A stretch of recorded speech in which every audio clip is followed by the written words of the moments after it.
Welcome back to Between Sundays, the podcast where Christians are trying to figure life out where most of life happens. I'm Bobby. I'm Justice. And today, and I'm Brent. There we Brent go. Carr. There we go. Yeah. And so today, guys, we are excited to have our first guest on the podcast going into season 2. Always something that's been asked about a little bit, who we would have on the show. Yeah. And but thankful to have Brent Carr with us today. He's actually with our church as well, member of our church. And of course, we're going to get into a lot of that today as he's here to share his testimony. But again, thankful to have him with us today, man. It's cool, man. First guest today. And you don't know what to do being over there. I have no idea. Am I in his seat? I had to. Well, no. Normally you're here. You're not in my seat. We don't Okay. want to sound like Baptist, you know. Oh, yeah. Hey, we've seen that My before. grandmother did donate that seat. That's all I'm going to say about that. But, you know, So- it is what it is. It's all right. It's a little new mic. Do you have like a little plaque on the side? It's that on the says, side. It's on the side. In memory of. Yeah. We do. We removed his mother's quilt that she made for that side, too. Man, you Just should have treated brought that. the quilt. That'd be cool. My grandma listens to this, and I'll throw this in here, and I know she's going to probably get upset with this, but do y'all know the footstools that the little old ladies have? Yeah. Oh, yeah. Yeah. She has one of those, and that was like her stamp of her seat. Like, nobody sits in this one because you have... And you I have don't my- move it. You don't move it. I used to clean auditorium, and there were certain things you didn't touch. Oh, you don't touch it. You vacuum around it, but you do not move it. If somebody could wish your salvation away, they would wish it away right then. Oh, I felt it. I Like- felt the coldness. The coldness. Moving stuff like that. Sweet little ladies of the church. Oh, yeah. My mom cleaned church, too. It was one of those things you knew whose it was. Certain things you don't touch. Yeah. Oh, yeah. Yeah. Just, you know. It's awesome. I feel like you do find a lot of mints, though. A lot of mints and loose candy and probably some things you don't want to find in church pews as well. Question is, have you ate the mints that you found? I'm not going to answer. I played the fifth on that one. Depends on how hungry you are for the Some day. of those you don't want to. No, because no. They were used Yes. and put in there. Yeah. Yeah, you had to check the wrapping to see if it's been retied. Do you remember or not. the hymn book racks on the Oh, back yeah. of it? Like a lot of pews don't have that, and chairs definitely don't have it. But we would have to go in there and clean them out. And every time I'd go through there and clean it out, I'd get a handful of like candy that some kid had just been eating all Halfway, day, yeah. and then put it back in there. Oh, yeah. Just glorified Yeah. trash It's cans. wonderful. That's wonderful. all it is. I think every church member should have to just clean the auditorium just 1 week in their membership. should be Just good. kind of say, this is what it looks like after a It would be a Sunday service. greater appreciation. It would put a perspective on the people that come after you and clean up. Yeah. My mom was hilarious. If the church ever was dirtier than usual, you could tell it on that Sunday. Like she was eyeballing people. Yeah, Like, yeah. she'd be trying to praise the Lord, but she was eyeballing. Don't lift just- your hand today. Don't say amen to Yeah, that. yeah. I know what you put in there. Because you know who's sitting in that pew. Yeah, that's right. We're creatures of habit. We don't like to move around, and so you knew who was sitting in Oh, what absolutely. pew. So you knew who was. It's bad to say, no offense to anybody, but the trashiest people, you Yeah. knew who they were. Oh, absolutely. So this is how you live. That's right. You're like, I wonder how bad your car looks right now. Yeah, yeah. That's funny. That's funny. Well, now that we made all the nice Baptist people mad. No, I'm just Yeah, joking. So, no. everyone has tuned us out. Everybody, no. But no, we are. No, they're Baptists. They're going to still listen. They are. They're yeah. going to listen to think we're going to talk about more stuff. That's right. They're going to be like, That's who's next on this? So, well, Brother Brent, we appreciate you being with us today, man. Listen, I'm honored, and I mean this, to be on the number one The number podcast one Oh, my podcast. goodness. of all podcasts. That's right. Not just Christian all podcasts. Number one. I saw it. Top of the chart. Top of the charts. Did you see who we beat out, too? I saw them all. Unashamedly, we beat Yeah. out some of the I tops. sent those other people messages. Joel Osteen was one see of them. there. Yeah. Yeah. We worked That's hard. awesome. We worked hard for that. I mean, believe it. it's just- I believe it. The moral of the story is Honored to be a part of this. do not believe anything on April 1st. Even don't believe anything on Facebook usually in general, especially on April 1st. Do not believe anything. I So, I got text believe that messages, one. congratulations.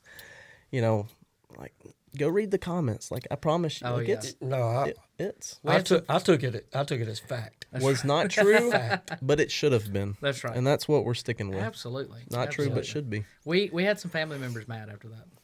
But I do Did want you? to. Yeah, Do we need to talk about that today? they grabbed it. They were texting like, "Oh, congratulations!" Like, just go read the comment. Yeah, like sending it to family members. Look at them. Yeah, my dad said he's done listening. We knew they made it. We knew they made it. That's great. I do have to say, I am so thankful for all the listeners out there because Yes. the amount of faith that they have in us that think we can get to number one is mean, After beyond. a season and a half. There was comments that they never even batted an eye. They were like, "This is the truth. This is the gospel Yes. right here. Yes. This was It was a 100% little without a heartfelt. doubt." Yeah. Oh, yeah. I believe it. It took away the heart for me to tell them it was an April Fool's joke. Yeah, I know. I couldn't do it after that. You should have just left it. I did. Just They're just now finding out. because whether or not it is to everyone else or the charts, it is to those number people one in their hearts. number one in their hearts. Number one in And our we hearts. just know it's gonna be that one day. It I mean, will it be. really is gonna be there. So Yep. We'll just have to put it up on the Facebook memory and and say, say we actually do mean it this time when we post what's it called? We manifested it. That's right. We just thought it into existence. That's right. And I tell you what you should do. Like you should get the logo, the Between Sundays logo, Yeah, and just have above it number one podcast ever. I think we could do that. You should do what is that That's not an episode. What is that movie? The Elf. Whenever he's like, "World's greatest cup of coffee." World's Oh, yeah. greatest cup of coffee. We're gonna start World's putting that on greatest everything. podcast. Number one. podcast Congratulations! on everything. World's best cup of coffee. Even on the shirt. I'm gonna have it on my shirt. Right World's here. best. Just Do world's it. best podcast. Do it. So, the self-proclaimed, no. But yeah, Brother Brent, we appreciate you being here with us today. Good to be man. here. Yes, And, sir. I know you are a busy man. Of course, Brother Brent is an evangelist, but also an evangelist out of our church here as well. And how many weeks generally a year are you pretty much on the road? It averages around 47, 48, just depending on the year. Yep. That is a lot. That's 52 weeks Yep. in a year. Yep. We Needless to say, usually you- take, there's not a lot of meetings happening in December. yeah. So we usually take, we'll do Sundays in December at different places, but there's not any meetings. So December's usually slow for us, but the rest of the year we're wide open. What is your not necessarily just this year? What's your longest stretch that you remember, like being away from home consecutively? I try not to do it now for various reasons because of the family, allowing them to be home. I've learned more to take care of my family more than I used to. I think the longest stretch we did about 6 weeks straight. And that wasn't back at the house at all. That wasn't back at the 6 house weeks. at all. Wow. And then we've done like 9 weeks straight where we were just coming in on Friday, repacking, and then leaving again. Now with college on Thursday night, I'm teaching, so I'm trying to restrict it to where I'm just going Sunday through Wednesday. Yeah. And I'm back on Thursday to teach. We're repacking everything on Friday and leaving again on Saturday. Yeah. So I try to get at least 1 to 2 days a week home. Yeah, you don't Now. mind that one bit though. No, That- no. The bed for one, just coming back to the bed. Yes. We've stayed in all kinds of different beds, some scary places and all that. But there is no bed like your bed. Oh, So absolutely. yeah, I love it. I No, love being I- able to be home. I have said since, of course, knowing you and been in Bible college, I commend those that step into evangelism because I'm an outspoken person. I go out and do things, but I'm very much a homebody, and so Yeah. man, traveling, that's something you got to know you want to do. That God's called you to be a part of that, and I always commend our evangelists. I know you, Brother Jared, SAS traveling, and all those guys that we know. It's a lot that goes into that. And There is, yeah. So- Yeah, I tell people all the time when they ask about evangelism, because used to when you were in Bible college, young preacher, that's what you dreamed of, getting Yeah. to travel all the time, getting to Yeah. see different places. But I tell everybody that after the first few weeks, all that glitter and the glamour of it goes away. Yeah, when you're up late at night because there's people running the halls and Oh yeah. just all kinds of different various places you go. Some good places, some not so good places. it reminds you that, this is a calling. Yes. And it's not just fun. Yeah, they didn't show you in Bible college all the hotels you'd be staying in. All They that did stuff, not did they? teach us that. No, not at all. No. Not just Bible college, but prophets' chambers, Oh, yeah. which, used to it might have sounded good, but it doesn't sound good anymore. Yeah. Prophets' chamber. It sounds scary. It does, yeah. Yeah. It sounds like Sounds one. like it has And one of those old churches locks. at night, dark as they can be. Yeah, we've had places where we've stayed where you'd stay in a prophet's chamber that's in the church, but the bathroom or the showers is across the church, and so you got to go to a different place. And man, that long stretch hallway where it's dark, it's you get real connected with your prayer life during those Oh, I times. bet so. Yeah. You got to love those red exit signs Oh yeah, that just yeah. light up the hallway. Yes, And just every shadow moves. everything moves. Yes. I remember in Victory one time, because I came from a small church and we had the typical stained glass windows, so it's always light in. But I know Victory was a different design because there's no windows. No in windows, Sanctuary. dark as it could be. Yes, and I went through there one time with just the exit lights, Oh yeah. and that was sure enough praying walking through that place. Yeah. You just every noise, everything. If somebody was hiding in there, they could have had a real fun moment at that time. Oh just to yeah. scare me. Yeah. You've probably had that. You probably had somebody do that to you, or y'all probably scared people in there before too. My children have done it to me before. Yeah. Don't you love that? It's Yeah. Just wonderful. So, Yep. well, one thing that we're looking forward to today, and I'm gonna let Justice kind of introduce a little more, just kind of your life and things like that. But one thing we were talking about, our heart with this, is just them to hear kind of just your life and just kind of where you've been up to this point, how God brought you to this place. And I know we were talking Sunday kind of when we were leading up to this episode of it's so easy for everybody to see preachers, evangelists, people on staff at a church, things like that in positions. Yeah. They see them on stage, they see them preaching Wednesdays, they see them in that environment and just kind of assume that that's kind of what always life has been. That, they don't have a past, or they don't have this, or they've never messed up this way, or they've never gone that way. And not that we're trying to air out all the dirty laundry today, obviously, but just for them to hear we've all made mistakes in life, and, and we've missed things. We've gone down roads we shouldn't have gone down, but it's amazing how God brings us to those places. And so that's kind of our heart today with everybody. I know a lot of times unless you preach it in a sermon, they may not always hear your testimony or bits and pieces of it. So we just wanted to carve out some time today and kind of let them hear your heart, what God's brought you through, and how you're sitting in this place today and what God's doing in your life. So Justice, man, you take it over and kind of let them know a little bit about Brother Brent here, and man, we're going to dive into it. He has a long plethora of accomplishments on Wikipedia, so I just went through and copied and pasted, and Yeah. I will say, scary at the fact that you can just punch in somebody's name and just all that info. Yeah, I've never done that, so I'm curious to know.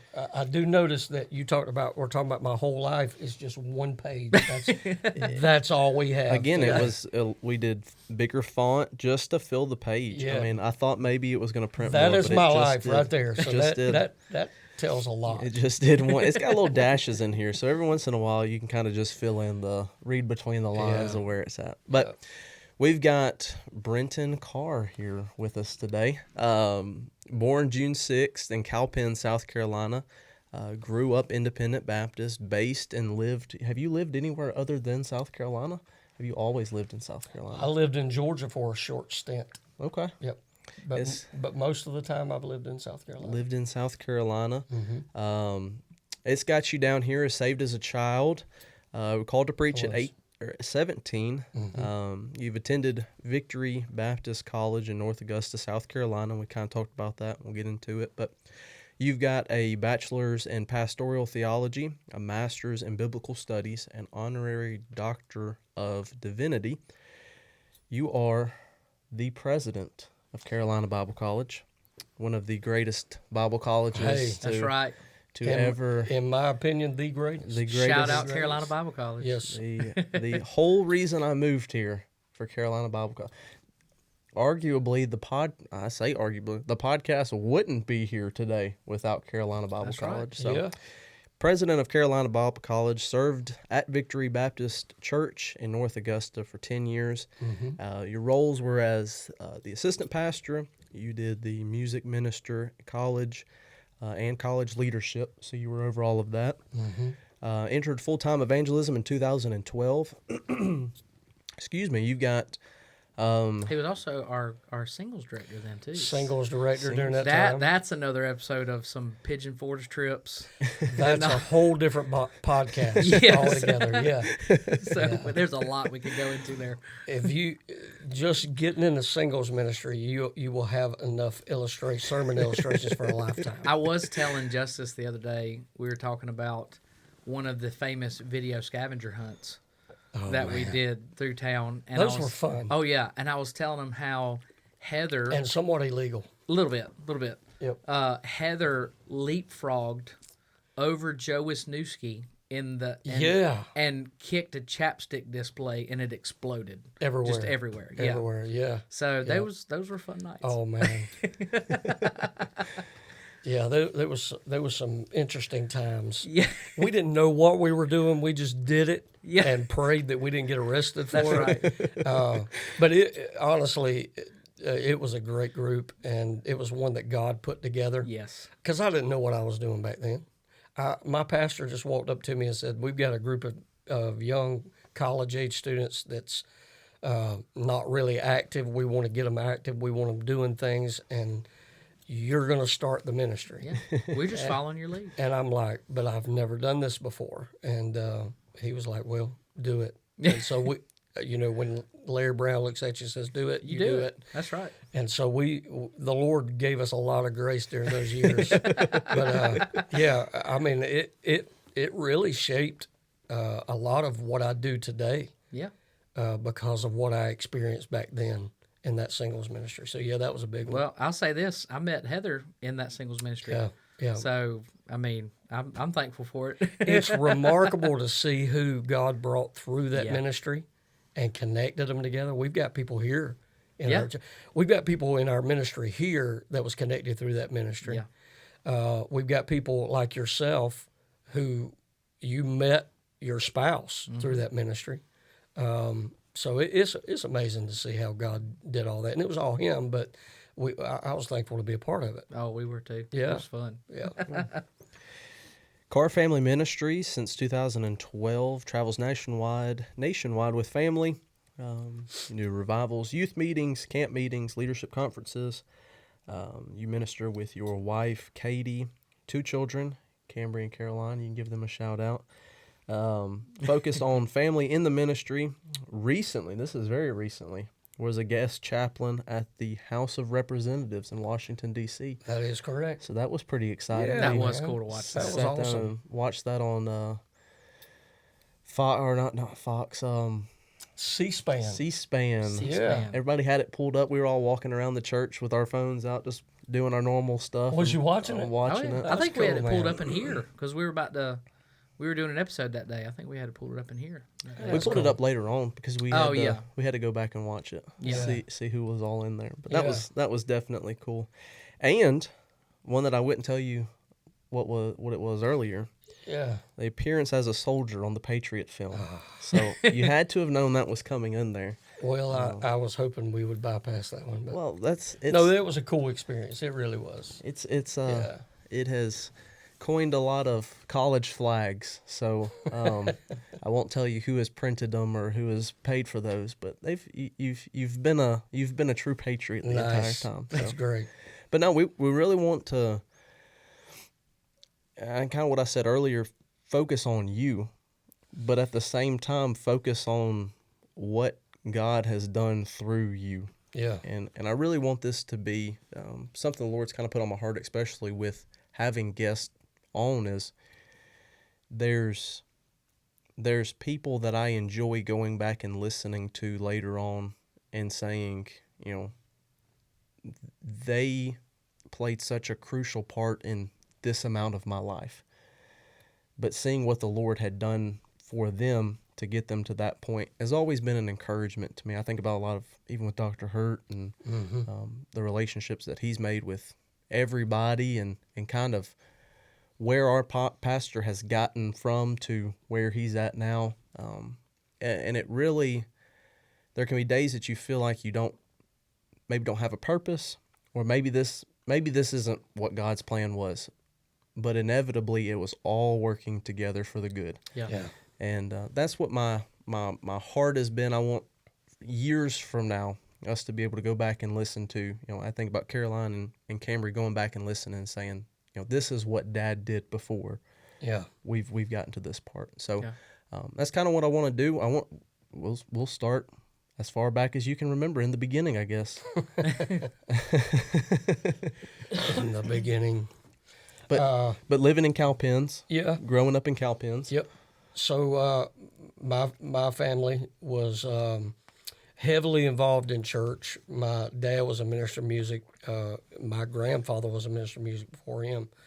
And so we've been involved in church music my whole life up to this point. And I was raised up in a good home, raised up the right way, saved at a young age like you're talking about, and was part of a great ministry and had great people around me that invested in me, exposed to some of the best preaching in the upstate South Carolina, had some of the best preaching around. And so just been privileged and honored to be able to have that to be a part of my heritage and where I came from. And they say you're a sum total of the people who have invested in you throughout life, and that would be the context of my life. People who have invested in me and trained me and taught me is why I am who I am today. And so I was raised up in a good home. I got to be a teenager, and we had changed churches. We went to a different church. And in high school, I got caught up in the wrong crowd. I didn't want to miss out on something, and so I went to a public school and was in the public school system, and hung out with some people that I shouldn't have hung out with, and was exposed to things that I shouldn't have been exposed to, and so I was running from what I knew the Lord wanted out of my life. He wanted something better than what this world has to offer.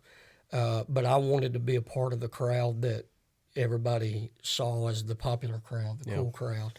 And so I got exposed to some things. And later on, the later part of my high school years, I hung out with the wrong crowd and did the wrong things and ran from what the Lord was doing in me. And some of the things I was trained and taught to be, I got away from. And so, Brother Bobby has mentioned it, everybody's got a past. And, pastor preached on it Sunday. We all have a past that God don't ever have to go back to acknowledge or even look at to determine where you're going to go. And so I've got a lot of those places in my life where I didn't do the right things, didn't make the right decisions, and got caught up in the wrong things. But I believe that because the Lord showed me what I didn't need to be, and I was exposed to that, it made me want more of what I have now. Yeah. And so that is a part of my life, and it all come down, not take up all the time, but of my teenage life, but it all came down to the point where I realized that God had created me for more. He had more for my life, and that's what led me to surrender to preach. And looking back on it now, a lot of that was just me running from that because I didn't know that I could live up to that standard. I didn't know I could live up to that, what all these men that I looked up to were. And so I surrendered to the call. Didn't know what that was going to be like, didn't know what that was going to amount to. I just knew God had something for me, and so I finally surrendered to that. Now, was that something that you had kind of thought of previously, or, knew the Lord, again, everybody's situation's different, but, kind of going, was it something that you knew this is what the Lord wanted you to do and you surrendered, or was it something that, I ran from it for a while because my brother had surrendered to preach at a very young age, and he was doing incredible. God was using him in big ways, and I didn't want to live in that shadow. Yeah. And I didn't want to do it so that other people say, well, he's doing it because his brother's, is a preacher. Yeah. And my dad had surrendered to preach during that time, and I definitely didn't want to do it because I didn't want people to think, well, he's surrendered to preach because his brother and his dad's a preacher. And so I just ran from it. I didn't feel that call to preach at a very young, early age. I didn't know what to think God had for me. But when I started dealing with the call to preach, I got to the place where I was miserable doing what I was doing, and knew I didn't need to hang out with the people I was hanging out with. Knew that God had something better for my life, and it was after a ball game one night, a football game we went to, and I'm sitting on a tailgate of a truck, and all my friends are, they're talking about going and partying, going doing all this stuff. And it's almost like God spoke to me audibly, and I know He don't do that where we hear Him audibly, but it was almost like I heard Him audibly. And His words were, "You don't belong here." Yeah. And I looked around at all those people that I was hanging out with, and I was thinking to myself, you're right. This is not where I need to be. Wow. Yeah. There's more to my life than this right here. I don't want this for my life. And so that started the journey. How the Bible says, seek ye first the kingdom of God and His righteousness. That started my journey to going after Him, going after the Lord, finding what it is you want from my life. At that time, to answer your question in a broad spectrum of a way, no, I couldn't pinpoint and say, yes, He's calling me to preach. I just knew there was something else out there that I was supposed to be. And it was, we've heard our pastor preach on, Moses turning aside to see the burning bush. But it wasn't until he turned aside to see the burning bush that God told him what He was going to do. Yeah. That was exactly what it was in my life. I didn't know I was going to preach. I didn't know anything about what I'm doing now. I didn't see any of that in my future. I just knew I didn't need to be in that crowd I was in. Yeah. I knew there was more out there. I knew there was something better out there for my life. And so when I started walking toward the Lord and started moving in His direction, that's when He started leading me in that path. And I was at a youth camp in Mississippi when the Lord told me, I want you to preach. And even then, I didn't surrender to preach.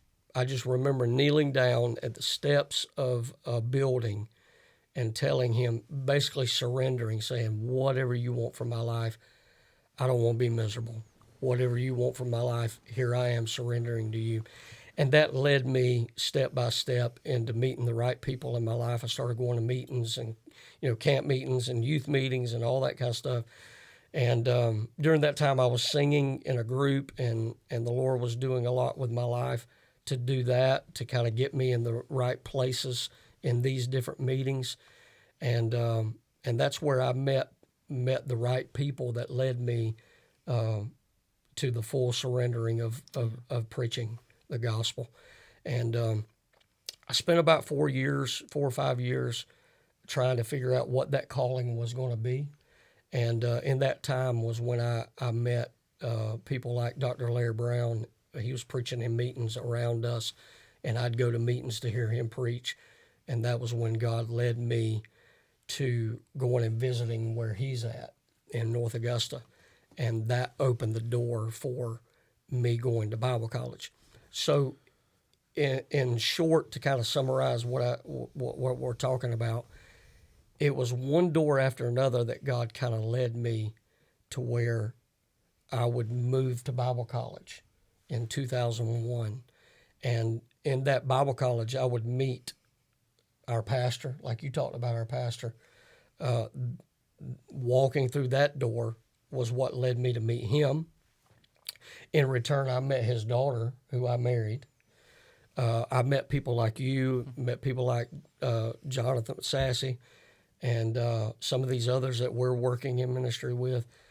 It all started just by turning aside and seeing what God had for me and just walking in his direction. It led me to be who I am today. Now I want to step back to not the calling to preach, Yeah. but the moment you're hanging out with that crowd. How old were you then? I know you're talking about after that football game. That was the crowd I got involved in. I went in the wrong direction. I was 15, end of 15, beginning of 16 years old, and for about a year and a half, I stayed with that crowd, ran with them, did what they did things that I wouldn't. I speak about it when I'm preaching a little bit, but just I tried everything that they offered me. Yeah. One night they're passing around a joint, and I partake of that. Yeah. They've got one of my friends' dad offers these teenagers alcohol, and I'm partaking of that, and that's what opened the door for me to experience things that I should have never been a part of, that God never intended for me to experience. And I spent a year and a half doing that. Yeah. Long enough to realize this is not what I need to be. Yeah. This is not what I want to be in my life. And I think, one preacher put it like this: God is not the author of confusion, but he will orchestrate confusion to get you where he wants you to be. Wow. And so God didn't want me to go in that direction, but he allowed it. Yeah. Oh, yeah. Just because he allows it, don't means it doesn't mean he approves of it. And sometimes God will allow you to do some things. Can I put it like this? He'll allow you to get stupid sometimes. Yeah. And do stupid things, just so you know this is not who I'm supposed to be. Yeah. And that's where all that started. And so at 17 was when I surrendered to preach. At the end of my, I was about to turn 18. Yeah. That's when I surrendered to preach.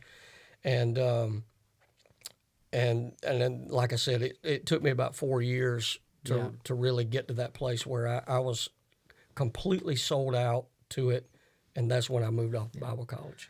Well, one thing I kind of through that I hope, especially like our students here and encouraged by, is it's easy to go to what I would say what we call the bigger moments of that surrender to preach. Mm-hmm. But as I'm hearing that story, all of that didn't start with that call to preach. It all started on that night of just saying, I don't need to be here.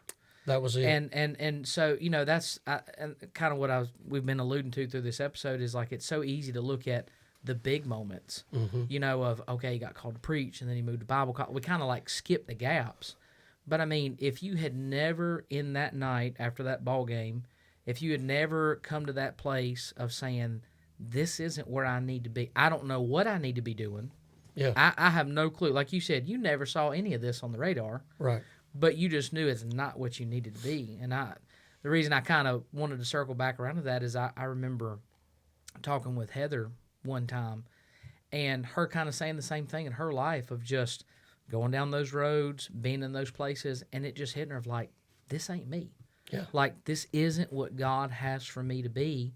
And, I look at our life. I mean, her being my wife and serving in the ministry and having the family that we have was never on her radar, but she knew long ago that if nothing else, I can at least get out of what I don't need to be in and at least just walk towards what God has for me and let him sort out the rest. It's a turning point moment. Yeah. It's a crossroads moment, so to speak. Yeah. It's a moment where you have many, and everybody watching this knows this, and every single one of us have these moments in our lives. Some we recognize it when it happens. Yeah. Some we don't. It takes us years down the road before we look back and say, that was my turning point. That was my crossroads. But we all have avenues we can go in. Yeah. And young people watching this, they all have many avenues they can go in. Yeah. But sometimes it takes God allowing you to go the wrong direction before you realize this is not what I want out of my life. Yeah. And we have to have the boldness to walk away from those friends. Yeah. We have to have the boldness to say, you know what? I don't know what God's got for me out there, but this is not it. This ain't it. Yeah. And that's a turning point moment. That is a crossroads moment, and that is you're right. That's what I always point back to. It didn't start with the first call to go preach a revival. Yeah. It didn't start with getting to stand in front of a crowd at Victory and sing. It didn't start with camp meeting at Victory. It started in that moment where I said, I don't know what I'm going to be, but this is not what I need to be.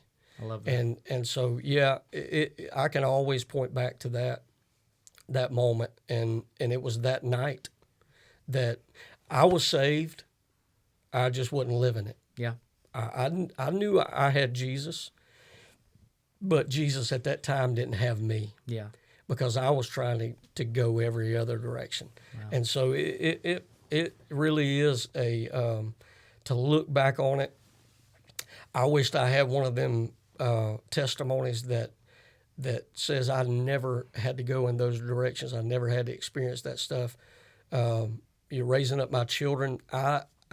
We teach them every day. You don't have to live that way. You don't have to go down those paths. You don't have to be exposed to that type of. I don't think you have to have some kind of deep, dark valley that you go through of sin to have a good testimony. Yeah. All of us have failed God, fallen short of the glory of God, but you don't have to fall so far that you've got to scratch and claw yourself back into it. Yeah. And so I don't want that for my children. Yeah. And I want to be an example that they don't have to be that way. Yeah. But that is a place where I go back to in my life, and I'm humbled by it because and it's an emotional moment for me too. I've got friends that was in that crowd who was raised up the same way that I was raised up, who didn't get out of that. Wow.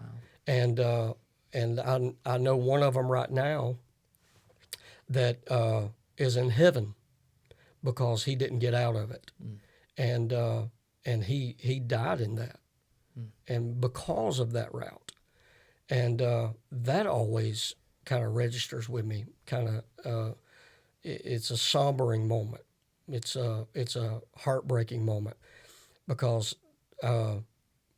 people wouldn't know who I am.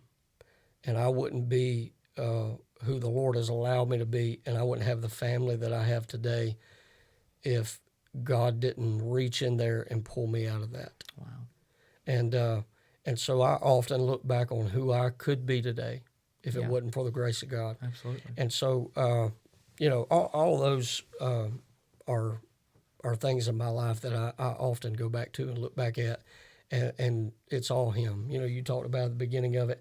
We're focusing on Him and who He is, and it is just it's a testimony of grace that God has brought in my life, of where He brought me from, where I could have been today. Yeah. And so it was a turning point moment in my life. I think about sometimes even too when you said it, you almost said it without saying it, but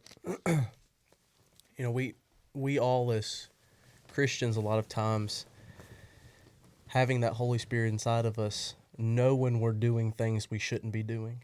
And I even think about the prodigal son, the phrase when he came to himself, and he said, I know this isn't where I'm supposed to be. Oh, yeah. But there's so many, and this has been my burden, this has been my heart for our teens, our friends. I mean, I'm 24. I've got friends. It's like, man, I wish you would just come to yourself and you would just see and give into that reality that you want to say isn't there. I think your testimony in that time span is interesting because there's so many testimonies that said, I felt the same way, but I just continued. Yeah. And I continued doing what I wanted to do. And it's not to say that God speaks to you or the Holy Spirit speaks to you and says, you're not doing what you're supposed to do, and yeah, I'm going to call you in full-time evangelism, and you're going to be gone for this many months out of the year. Right. Yeah. But it's you're not doing what you're supposed to be doing right now, and you get the husband that you need, and you have the kids that you need, and really my testimony doesn't have any of that in there. But there was things later on that the Lord gave me a testimony for, to still be able to say, you know, I still have a purpose for you. Yeah. And the encouraging thing for me in that section of your life is that, you know, you did listen to the Lord. But my burden, especially for our teenagers, is, you know, there's going to be a turning point time in your life. Yeah. And it's going to be whether you do what you're supposed to or you don't. And the sad reality is, you know, a lot of them aren't, and a lot of them don't. It's really a sad reality of what are they missing out on Yeah. based on one decision. Yeah. I mean, you think Yeah. about, like, if you had made the decision to go the other way, Mm-hmm. and I mean, you can look at it now, obviously, of everything. Not that, I mean, you might have had in your eyes, a good life, but it wouldn't have been what God had for you. And it's amazing how one decision can either put us in this life we never thought was possible, Yeah. or miss out on all this stuff that God has in store for us. Yeah. And I think so many times we don't make the decision to step away from that because it can be an uncertain thing. You know, I mean, I'm sure there was probably a comfort in that crowd and things like that, and just doing what you want to do. And it's that uncertainty of, well, I've known It this was a for place while. to belong. Yeah. And just because you're surrounded by people you feel like you belong with, or you've got friends that you're with, it doesn't mean that you're in the right place. Yes. There's always going to be people out there you can connect with, but that don't mean that that's who God wants you with. Yes. And it's not just having what's in your eyes, what's good, what's best. Yes. You know, I don't want to trade what's good for what is great. Yeah. You know, I don't want to give up what the great things that God's got for me just to have something that's good to me. Yeah. And so, I think 100% you're on target with it. Like the prodigal son you brought up, he didn't get all the things that his father gave to him when he made up his mind. He didn't. Restoration took place, but he didn't get restoration until he went back to the Father's house. Yeah. But what did change in his life, what was his turning moment, was he looked around and realized, my Father has hired servants that are living Yeah. better than this. Yeah. That I would rather be somebody that's serving at my Father's house. Yeah. And it wasn't his father, and I've said this before, his father didn't go after him. It was the memory of what his father had done for all those people that was around him. Wow. And so, you know, sometimes it's what God reminds you of, that, you know, it's not somebody coming after you, but it's what you know that is better that's out there that draws you back to the Father's house. And so that's what it was for my life. And I didn't mean to interrupt you in that. No. But yeah, I think a lot of young people, they feel like, well, I belong here. Well, but do you? Yeah. Just Yeah. because you've made yourself fit in a place doesn't mean that you're the puzzle piece that fits there. Yeah. God may have intended for you to fit somewhere else, but you're forcing it. It's like that little kid that had that jigsaw puzzle. And I used to do this when I was a kid, trying to force that piece in. And the mama looked at the kid and said, "What are you doing?" And said, "Well, I'm trying to make this fit." "Well, it don't fit there." "Well, I'm going to make it fit." Yeah. And she said, "You may make it fit, but the picture's going to be off Yeah. because it's got to fit in the right place." And so many times we try to make ourselves fit in a place that, well, I can make it fit, Yeah. but the problem is the picture don't add up. Mm-hmm. And, you know, people who marry the wrong person, they live the rest of their lives with the picture not working. It doesn't look right. and they don't understand why. It's because you try to force something to happen that it's not supposed to happen. And I didn't mean to get preachy on you, but I felt like a lot of our young people are making decisions, and that's why they put people like God has put people like Justice and Brother Bobby and all these others, Miss Heather and everybody else in your lives to be able to help you see that's not what God has intended for you. He's got another path for you. That's right. I tell them all the time, if there's a little bit of my life that tells you what not to do more than what to do, like listen to it, because I mean we've been there, you know, and it's just one of those things of I don't dare glory in what I was before. Yeah. But man, if they can learn from it, and if they can realize, and again, that is just, you can make that choice. Like, you don't have to wait till you're older to make that choice. You can get out of that friend group. You can get out of those things that are not what God has for you. Right. And not miss out. I think that's the biggest fear that I have, or thing that probably breaks my heart for teens the most, is I see the potential that's there, and then I see where they go, and it's like, man, God had so much more for you, and I wish you could just see it the way God sees it, and what God has in store for your life.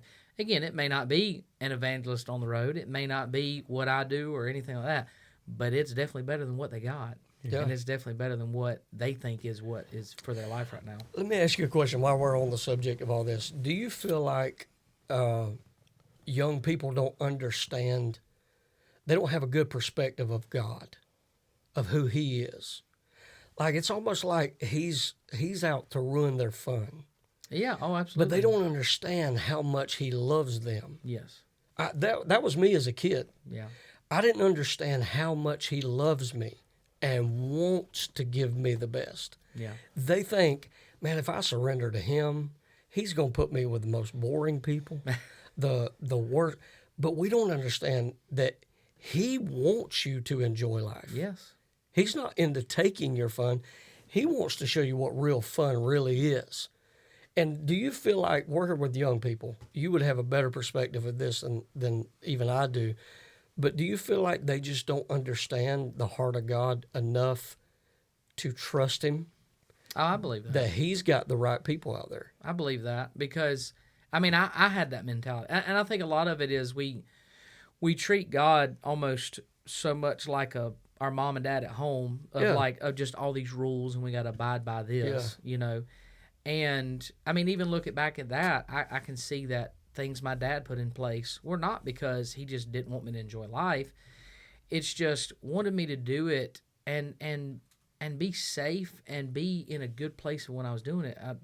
I teach ethics, you know, with our day school, and I've talked about that before of, you know, this Bible, I've related it like this. This Bible, we either view it as, and God's will, all of it together, we either view it as a roadblock or guardrails. And it's one of those things of, we can either view it as it's stopping me from doing what I want to do, or it's just keeping me safe on the thing that God has for me to do. Man, that's great, Bobby, yeah. And it's like, you know, like you said, it's not that God doesn't, I mean, He said it clearly. He said, I've come to give you life and give you life more abundantly. Like, He more wants abundant life. Yes. Yeah. He wants to give us this great life. If you even knew what He has for you. But be safe in doing it. Yeah. Don't fall off the side of the mountain. Don't, you know, ruin and wreck your life. Be safe within the context or within the will that God has for you. And I look at, I got family in the mountains, and I've driven all those roads all before. Those guardrails never kept me from getting to the place I wanted to go. Man, yeah, that's good. But it kept me safe. And guess what? I got to get to that place. Yeah. I'll never forget, we were driving, Heather and I, one time, we were driving in Pigeon Forge. We had rented a Jeep Wrangler for the day. And we were driving through some of those passes. We were going Dragon's Tail, all that stuff. We rode through all that. Well, one of the places we came to was Lake Fontana. And we went to the top of Lake Fontana at the Lake Fontana Dam that's there. And every bit of that road, mountains, drop-offs, this and that, guardrails, all this stuff, man, we come around the corner. And all of a sudden, man, it's getting later in the evening. That sun's shining over that lake. All this beauty that we was able to see.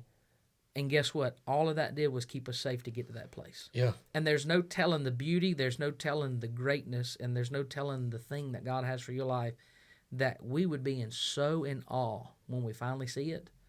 But we'll never get there if we view it as a roadblock. We'll Man, never get there if we that's think good. God's keeping us from that place in our life. Yeah. And I do. I think they view it as that. It's just I can't, and I think that's why they wait till later. I really do. I think that's why they're like, well, I'll do it later. I'll have my fun now, and then I'll let God have my life later. Yeah. When God's like, look, you can enjoy it all right now. Just Right. make that decision to step into what I have for you. Yeah. It's a surrender. You have to give up your will for His. Yeah. But we have to know, first of all, God is not going to be outdone by the devil. Yeah. He is way better to his kids than the devil could ever be to his kids.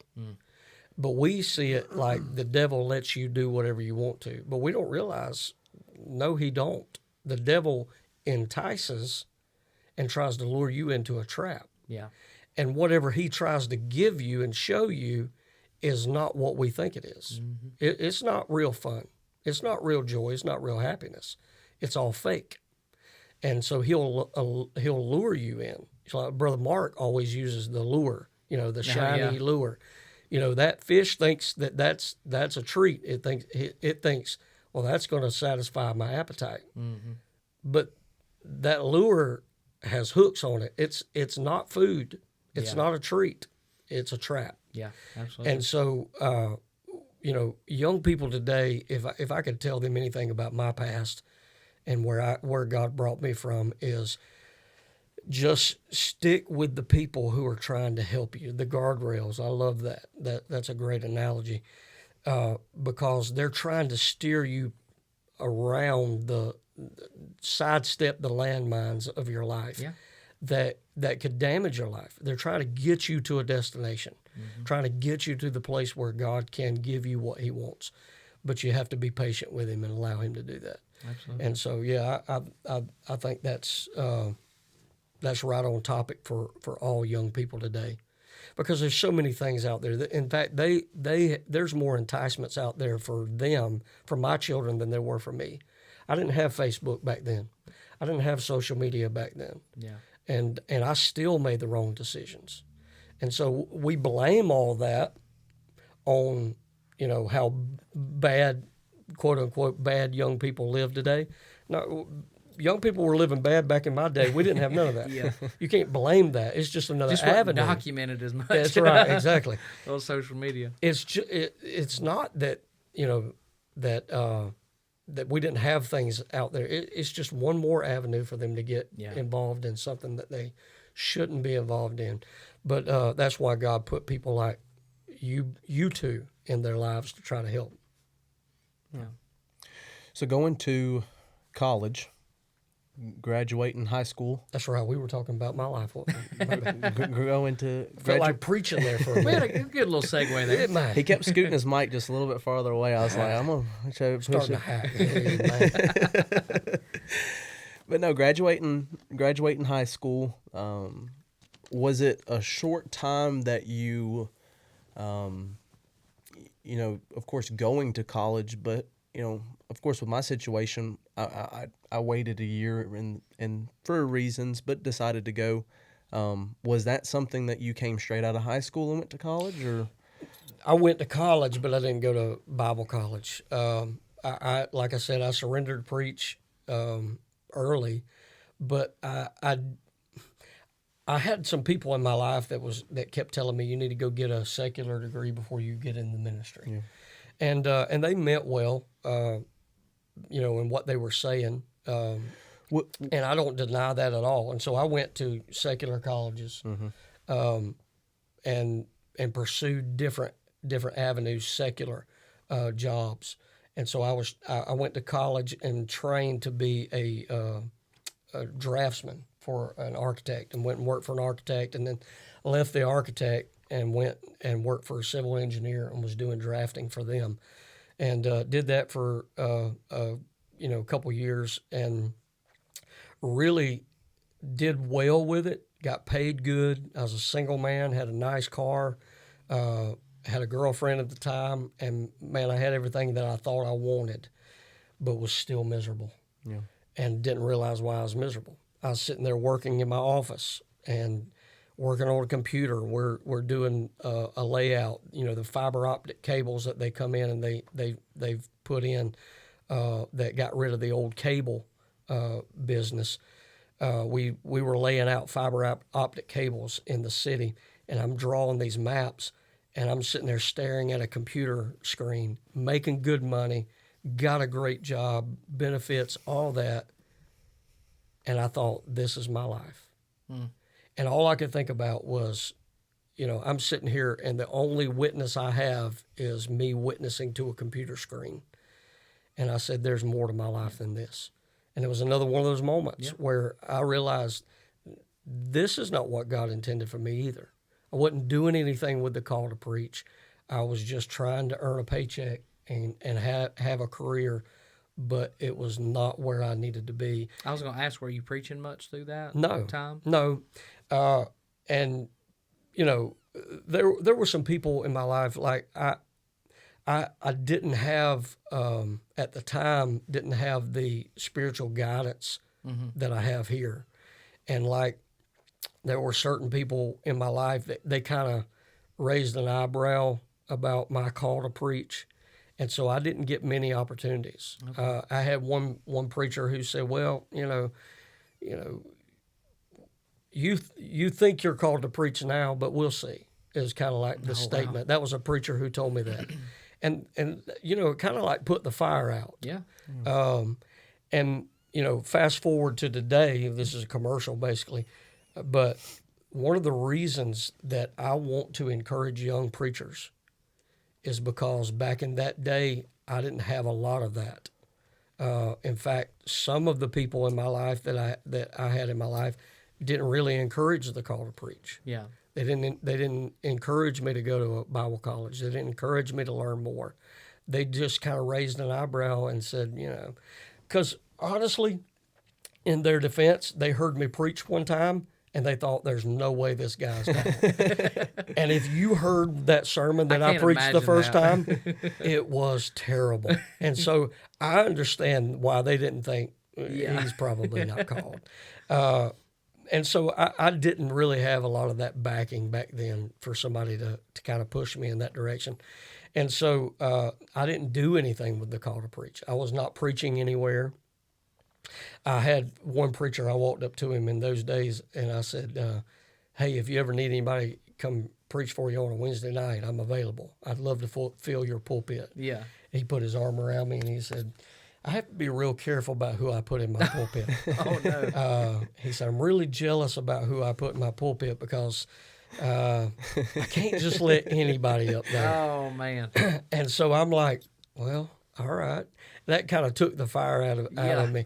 And, but, hindsight 2020, looking back on that, that was probably God directing me to where I could find. When I met people like Steve Hurt and Larry Brown and the encouragement they gave to me during those years, that because of I didn't get it in other places, that really pointed me in their direction. Yeah. And that's probably what God used to draw me that way. I've made sure that I don't want to be that type that discourages a young preacher. But that's not good for college attendance. It's not. No, not at all. But anyway, during those times, I was trying to figure out who I was supposed to be, where I was supposed to go, and so I didn't have a lot of places to go preach during that time, so I didn't do anything with it.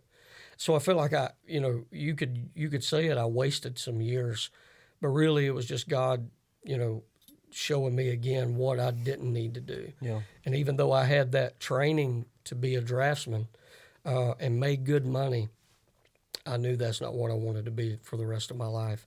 And so it wasn't long after that I started attending meetings, camp meetings and youth meetings where, I met Larry Brown and found out he had a Bible college. And I had a friend who went to that Bible college and he invited me to go. And during that time, not to take a lot of your time because I don't even know where we're at with all this, but I lost my sister. My sister passed away. And at the end of 2001, she passed away in August of 2001, and really shook my whole life. Yeah. You know, that was the first time I had lost somebody that was really, really close to me.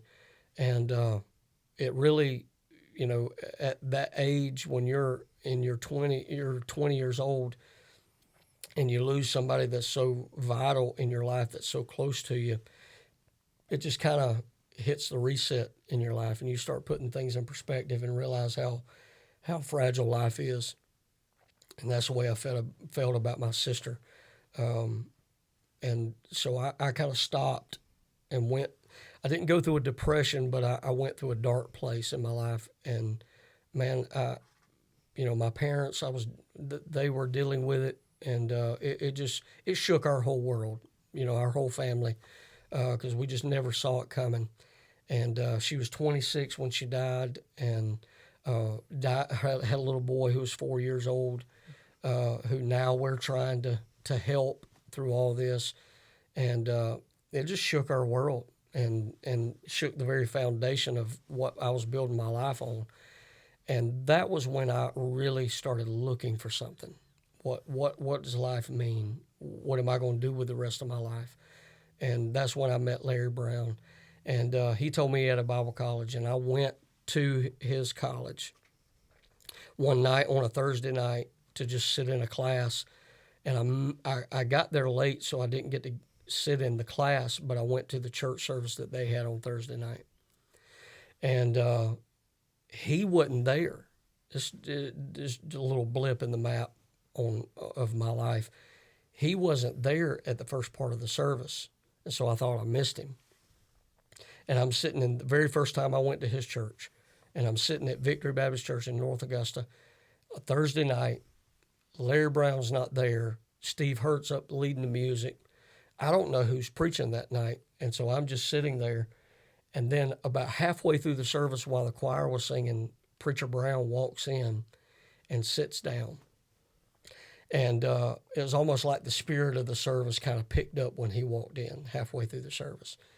And he got up in the pulpit, and he gets up, and his very first statement was, "I'm not supposed to be here tonight." Mm. And which got my attention. I didn't know what was going on. But his nephew had passed away with cancer that week. He had been at the funeral home and wasn't supposed to be there that night. Wow.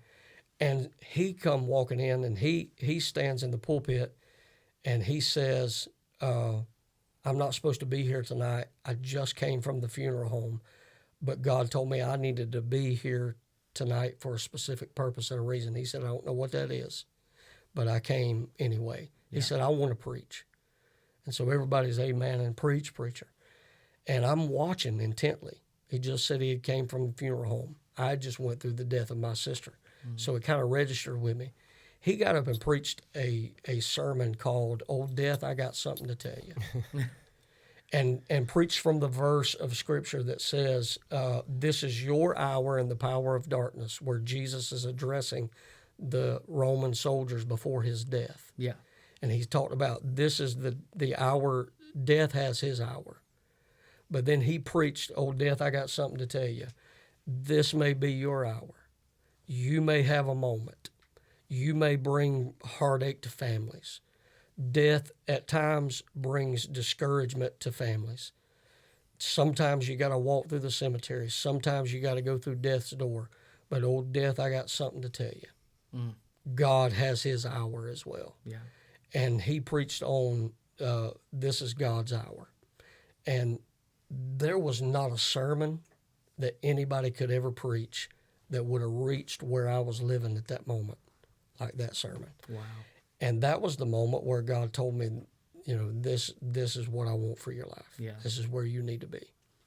And so I went to the altar that night and just wept and poured it out. And it was another one of those moments where I told God, I'm surrendering to you whatever you want out of my life. I, at that time, didn't know that was going to victory. I just knew he wanted something else out of my life other than a computer in an office in Spartanburg, South Carolina. Yeah. And so the very next week, I went back down there on Thursday And after the service, I go in to meet Larry Brown. He's shaking hands with people. And I shook his hand and I told him, I said, that sermon you preached last week, I can't tell you all about it. I know you're busy, but I want you to know that helped me more than anything. Yeah. And he said, tell me about what sermon you're talking about. He said, son, I preach 100 sermons a week. Tell me what sermon you're talking about. Yeah. And I told him that Thursday night. And he said this, he said, listen, I need you to stay right here. I'm going to come back to you, but don't go anywhere. He walked away and then came back, and he grabbed me and walked me into the meeting with all of his staff. Mm-hmm. And he got up and he said, listen, last week I got up in a pulpit on Thursday night after coming from the funeral home for my nephew, and I preached a sermon. And when I walked down that pulpit, the devil told me, you made the biggest mistake of your life. You should have never left that funeral home and left your family over there. He said, and so all week I've been beating myself up. Wow. Until this young boy walked in and told me what he told me. He said, I want you to tell them what you told me. And so I walked them through. Are we good on time? We're good. Yeah.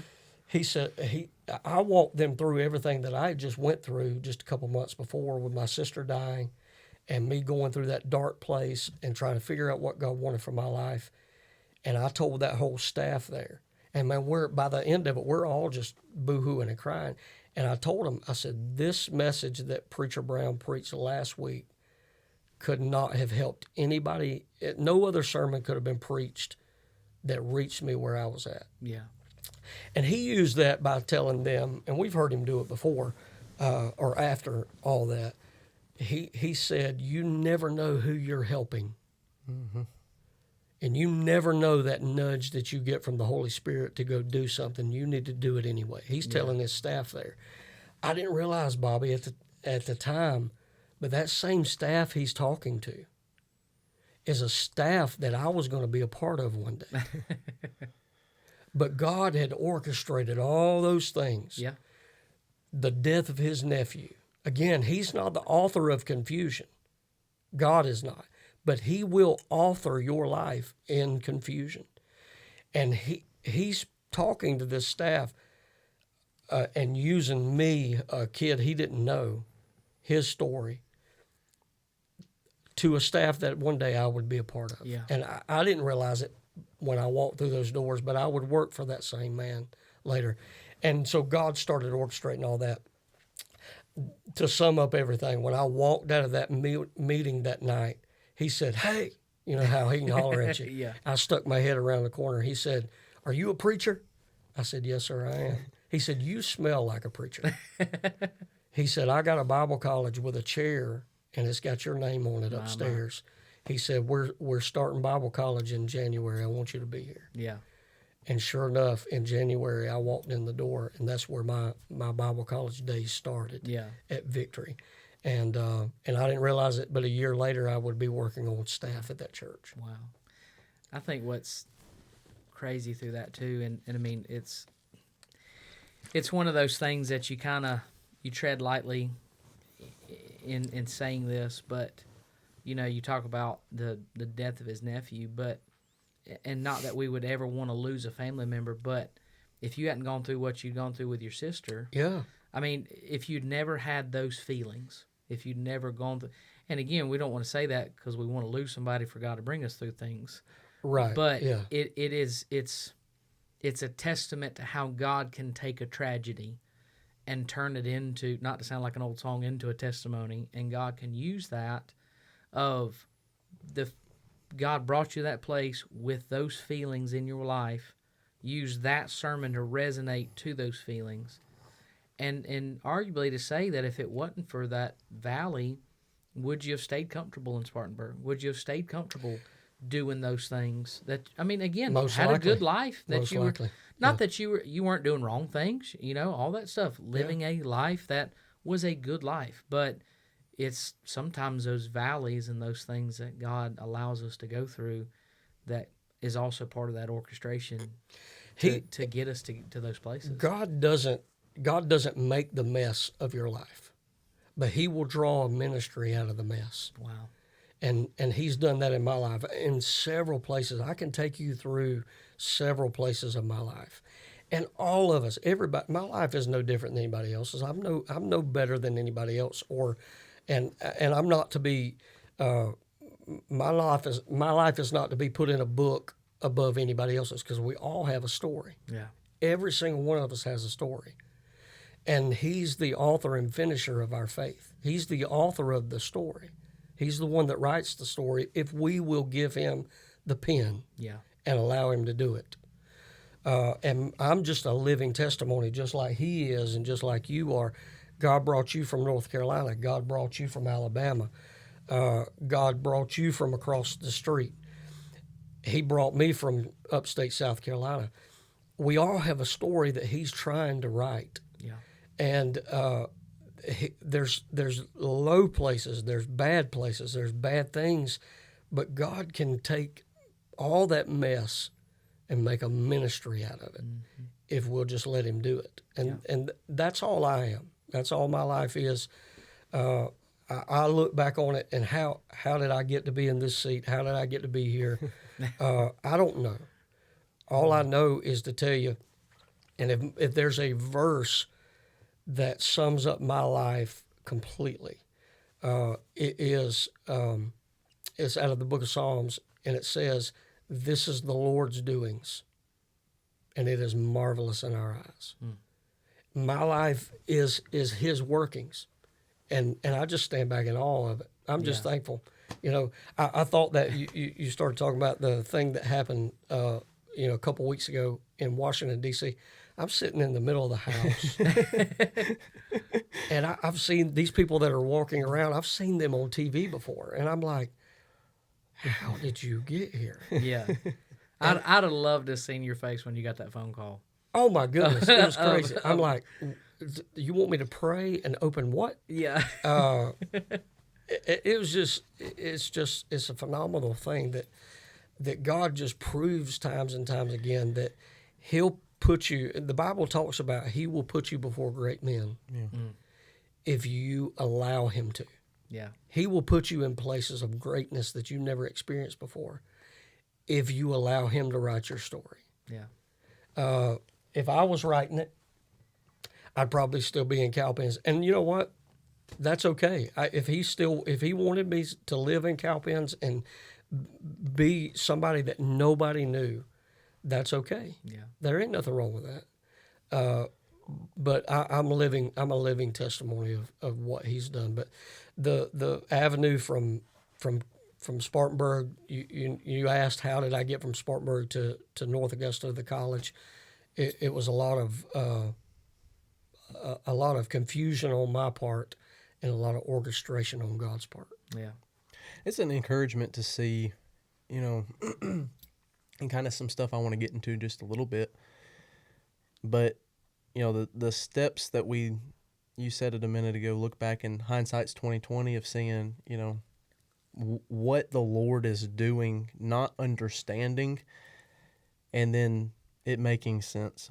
There was a quote that Jason Holly taught, and he said in Bible college one night, he said, God didn't make any mistakes, and he won't start with you. And I've never forgotten. That's good. I've never forgotten that quote, because there's been so many times I know in my life, I know in our teenagers' lives and in adults' lives, we've hit a point where it says it's over. And there was times where I see, even just in the little bit that we've talked here, where you've had a fork in the road and you've had to make a decision, and a decision was made, and you've went a little bit and hit a fork in the road and a decision was made. And we look back on people's lives and we say, what the Lord did in their life, but it was an accumulation of, the steps of a good man are ordered by the Lord, and it's just taking one step after the next, after the next. And we always, that there's times that we might think we've messed up, and at the end of the day, the Lord still had it in his plans. And it's an encouragement to see, I'm trying not to rush what's been on my mind all week since we've planned you being here, but, what the Lord has done in your life that I'm sure at times laying down at night say, this is it, this is what it's all going to be. And him having so much more of that abundant life. So, going to college,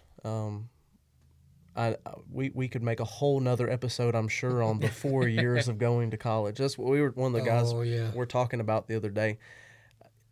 I don't know if there's a difference in how crazy secular colleges are than to Bible college. And I would almost dare to say some of the Bible colleges at times can be more crazier than... I've been to both. It feels like it sometimes. You're not going to miss out on any of the fun going to a secular college.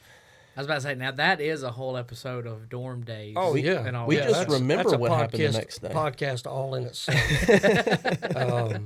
Just the many stories of not only my 4 years of college, but even after that. Oh, yeah. Your 4 years of college. I've been in some of those stories, too, yeah. There's so much that can be said.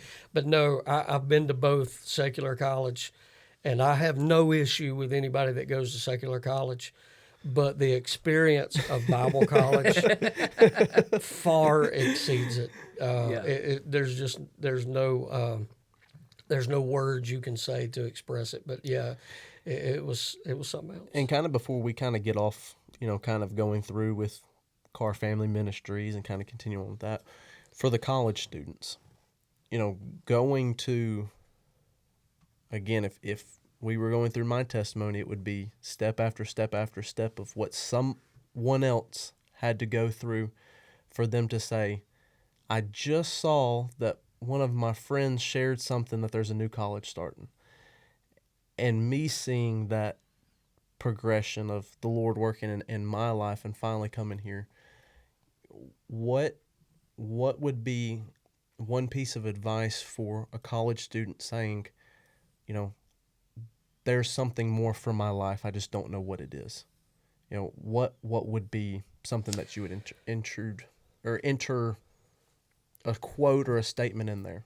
Well, I would have to say, look around where you are. If where you are is not where you feel like you need to be, then you're going to have to get up and go. You're going to have to go do something. You're going to have to move in God's direction. And he will put the right people in your life. He will put the right avenues in your life. Our Bible college, the door is always open, and we tell students... Which is Carolina Bible College. That's right. Yes. I just want to give a little plug there. Carolina Bible College, CBC, in Anderson, South Carolina. Under the umbrella of Temple Baptist Church in Anderson, South Carolina.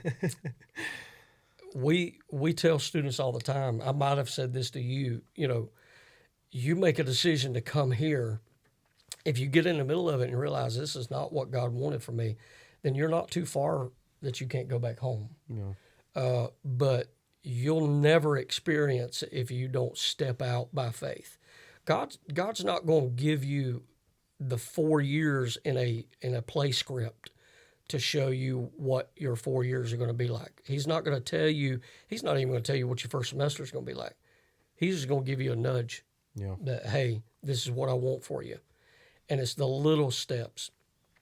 I often think about Simon Peter. When Jesus entered into his ship, the Bible said that he thrust out a little from the land. It was a little step. Then after he teaches and he preaches to them, then he told Simon Peter, now thrust out and go out into the deep, launch out into the deep. Yeah. So thrust out from a little from the land. So little steps lead to launching steps. Yeah. But you can't just jump head first into the deep waters. Yeah. God won't let you do that because you'll drown. Yeah.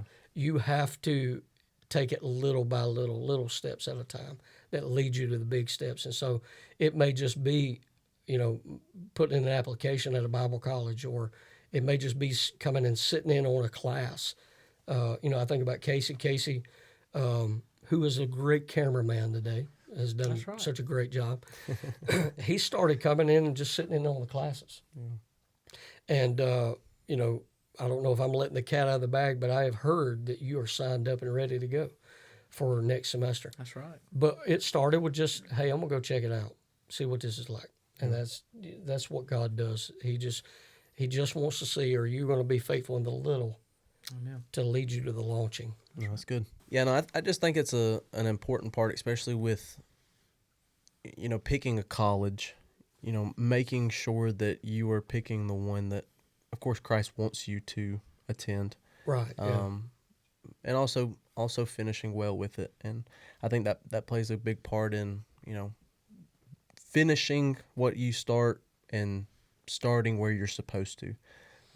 So I think it's a big crucial part, especially with Bible college, of being where the Lord wants you to be. So. Yeah, and I don't think that God hides His will. I think he the Bible said it's the glory of God to conceal a matter, but it's the honor of kings to search it out. So He don't hide it from you, but He makes you search it. He makes you go after Him. And I think God will reveal what He wants you to do in many various ways, like He did my life. And He'll bring the right people into your life to kind of help you along as well. When Samuel heard the voice of the Lord speaking to him, he didn't know the voice of the Lord. He didn't understand. He even thought that it was, Eli that was talking to him. That's how he did not understand, or how he could recognize the voice of God. But Eli knew it was God speaking. And so God puts certain people in your life to kind of help you discern the voice of God and what God's trying to tell you, if you're willing to listen to Him. Mm-hmm. And so, yeah, I agree with you. I think you ought to be willing to finish what God starts, because there'll be enough reasons to not finish. And so, a lot of Bible college students get in it and then get out as quick as they got in. And but I think it's vitally important to stick with it. The devil will give you enough reasons to not serve God. Yeah. And so you just have to be willing to, be bold enough to not listen to the things of the world, not be distracted, but to go after what God's called you to do. And it's not just, I want to accomplish one semester. It's, I want to walk across that stage. That's what you have to set your goal as. And then I want God to propel me from this place into a ministry somewhere. Sure. You got to know what your goals are, set them, and go get them. Good. Yeah, I remember my first night of Bible college, and I remember that well too. y'all getting up there and not like trying to be mean or not trying to discourage us, but it was that everybody look around, see who you're sitting beside, and there's going to be a lot of these people that are not here in 4 years.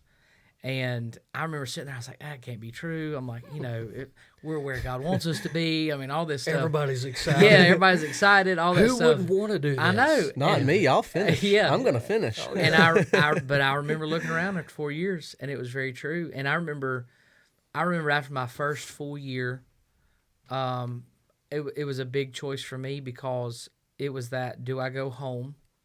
And do I come back, or do I just stay? Mm-hmm. Because, I'd never moved away from home. And not that I was like way far away, but I was 4 hours away from home. And I remember, of course, my mom, she's like, you coming back home for the summer, all that stuff. And initially I was like, yeah. I was like, and I was going to work with my dad at the job he's at. And I remember sitting in my dorm one day and just praying about things, all that stuff. And I remember just getting clarity of like, I don't need to leave. And I remember having that conversation of telling, and kind of what you're talking about, of you can have every reason to not finish. And I remember telling my mom, saying, Mom, if I go back home now, I will not come back. And that was a big decision for me, because I'm very close with my mom and dad, missed them a lot, obviously. And for my mom, I remember her talking about how tough that was to hear. You talk to her now, she's like, that's the best decision he made. Oh, yeah. Because I probably wouldn't have gone back. And you're right, it's one of those things of, even since we've started Carolina Bible College, of guys that it's amazing how it's like, oh, God's told me to go here. And then they get a semester or two in and like, well, God's called me to do something else. Oh, yeah. Well, really? Like, God changes His mind a lot. Yeah. When it comes to Bible college. Yeah. You can hear it a lot. Yeah. It's something that I think we ought to take some time and talk about. We got to the place where if it gets hard, then it can't be God's will. Oh, yeah. And, you know, when you go back home, and we're using that as an example, it's not just going back home, but it's other places. If you just go for what's comfortable, you're never going to accomplish what's great. Yeah. If you live in what's comfortable and what you've always done, you're never going to experience what you've never done. And the problem is of course, it's a whole lot more comfortable to go back home to your family. Oh, yeah. Of course, it's a whole lot easier just to go hang out with rent, the people. free food, all that stuff. Of course, Yeah. It's almost like we don't realize that. We don't understand that you're going to be accepted at your own house with your own people. Of course you are. But just because something's hard don't mean you shouldn't do it. Yeah. I mean, you look through the Bible, and it was the difficult routes that God usually led his people on. Yeah. It's the places that wasn't the easiest route. Mm-hmm. It wasn't the straightest route. It wasn't the most convenient route. Yeah. But that's a part of the story.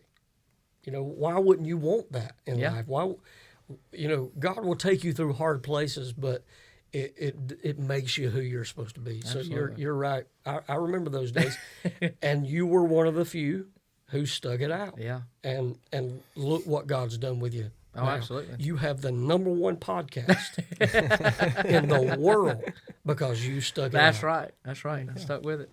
No, I remember pulling up there and just seeing all this stuff, and I'm like, man, I don't know about all this, you know, because like I said, I'd never moved away. Yeah, talk about pulling up to the dorm. Oh man, well, our guys at CVC have it a lot. Oh my a lot goodness, better, a lot better than they don't when I pulled up. It was gated or fenced in. Not gate. I was about to say it sounded like gated community. There was a gate. There was a gate, not gated community. Rarely fenced in, rarely was shut. it closed. Yeah. Or the front door.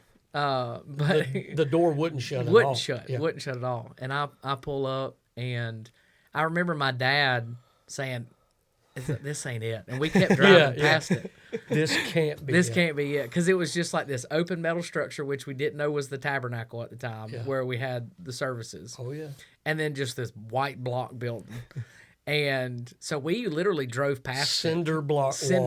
Yes. Yeah, oh yeah. It looked like no sheetrock inside. None of that. Well, other than the few hallway doors. It looked like a small little prison area. A little bit. The only thing we're missing was barbed wire on top of the fence. That's right. So, but we pulled past it, realized we had passed it, come back to you walking out the front door waving. And my dad's like, "Hey, this is it." Yeah.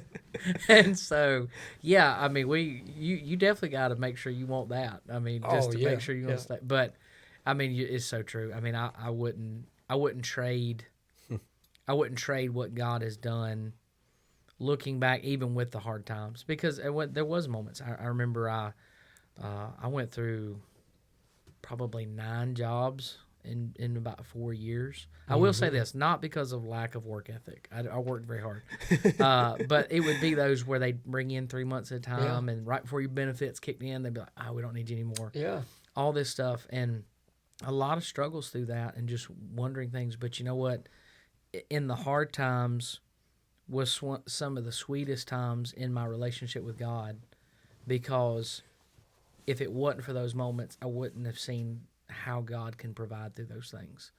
It's easy to think, or it's easy to know God will do something on the mountaintop and when the sun's shining, but when it's in between jobs, and He makes you depend on Him. Yes, yeah, and whether it was eating ramen, or whether it was a sweet old lady in the church, worst. yes, I know, or whether it was a sweet old lady in the church calling saying, "Hey, we cooked a meal for you dorm guys. Just come on over," when you're like, "I ain't got nothing to eat tonight." Yeah. But God proved Himself, and I think there's a whole side of our relationship with God that we miss out on if we just always bypass the hard times. Mm-hmm. And we'll never see how God can work, and we'll never see what God can do. But I'll be honest, God has probably been sweeter in the valleys at times than He ever was on the mountaintop. I agree. Just because of seeing what He could do through those moments. Yes, sir. So kind of going through with college, graduating, Victory.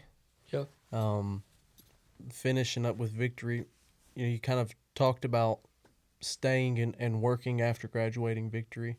So, Well, I actually, 1 year into going to college, I started doing maintenance at the church. And so I wanted a job. I was working a job down there. When I moved there, I tried to get a job doing what I was doing in Spartanburg, kind of still trying to do the drafting. And so I did work with the office, but they kept me hours. The hours were long, and it started interfering with college. And so I realized I can't do this. So I did little odds and ends stuff. And the first year, after the first year of college, I went to Dr. Larry Brown, and I said, I heard you had a guy just who was on maintenance staff who just left, and he went to go work at a church. And the very night he turned his keys in, You got the keys. I walked up to him, and somebody had told me, said, hey, so-and-so just got called to a church. There may be a position at the church if you need a job. And so I went straight to preacher. And I asked him, I said, hey, listen, I'll do whatever you want me to do. I'll vacuum, clean toilets, I'll take out trash, whatever. I'd love to have that job. Yeah. And he was like, how much do you need? And I told him what I was making at this other job. And he was like, oh, okay, well, we'll pray about it. We'll pray about it. And I was like, I said, well, I mean, I'll do whatever you want me to do. How much do you need to live off of? And I said, well, I got this bill, and I got this bill. I got this bill. He said, I'll give you $100 a week. And I was like, but I got this bill, and I got this bill, $100 a week. Yeah. I said, I'll take it. Yeah. So that's what I started doing. So I did that. My sophomore year in college, I was working at the church on maintenance, and which led to other jobs later on. Yeah. But yeah, that's where it all started. That started the famous backpack vacuums all through the sanctuary. Yeah. All that stuff. They started using those probably about 2 years after I was working on maintenance. Yeah. The backpacks were pretty cool. Yeah. We had those. Oh, you had them old heavy ones. You had to put the lines in the carpet. Preacher loved the lines in the carpet.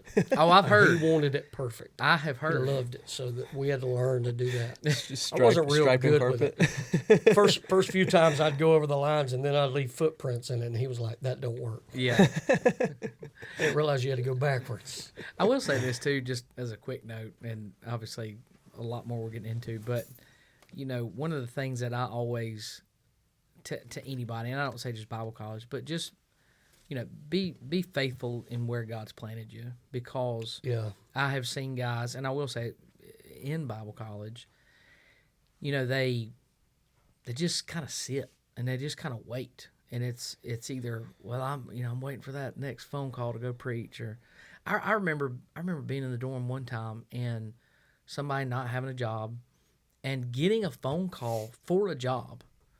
And then be like, well, I got to pray about it. If that's what God has. I'm like, it's money. It's a paycheck. Oh, yeah. Like, it's what God has for you. But I remember in times of not having a job, as far as, in North Augusta there, just riding up to Victory and just saying, hey, is there anything y'all need me to do or anything like that? And I remember times, I remember recarpeting the Sunday school annex. It was me and Mark Muskovic. Yep. And Chris Brown up there recarpet, and I had just lost a job, and they somehow found out I did flooring, which meant they just wanted me to glue, and so they didn't have to bend down so much. Oh yeah, because I had younger knees than they did. Yeah. But I remember talking to them, and they were like, hey, if you'll help us do this, we'll do this towards your semester or whatever it may be. But I say this, I never got to necessarily go do all the traveling all the time with even the young adult choir at the time, all that stuff, just different jobs. But, and this isn't anything on my side of things, but I do believe a lot of where I am today and what opportunities God's given me is just from staying faithful in the little things. Yeah.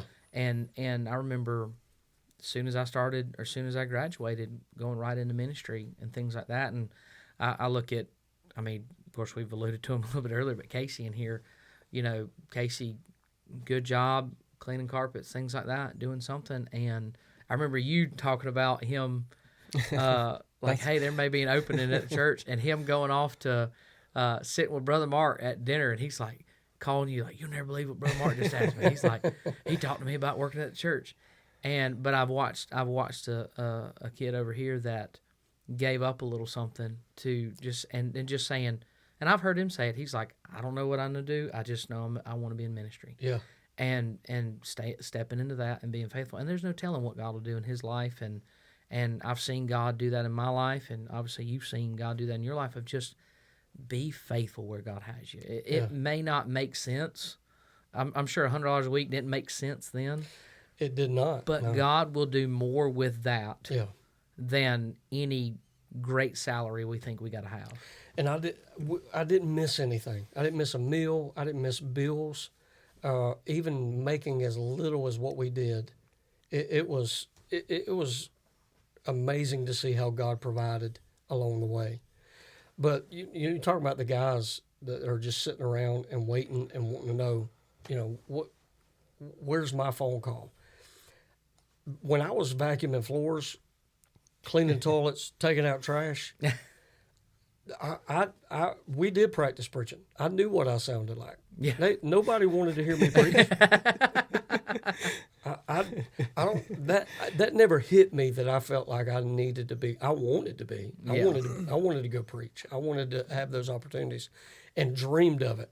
But while I was walking through the auditorium, and this was before they built the new auditorium that's down at North Augusta. Yeah. This is the old auditorium. I'm walking through there, and man, I'm just bawling that God would let me be a part of something like that. Wow. Just thankful. And the gratitude and the thankfulness that God would allow me to be a part of some kind of ministry like that. I think that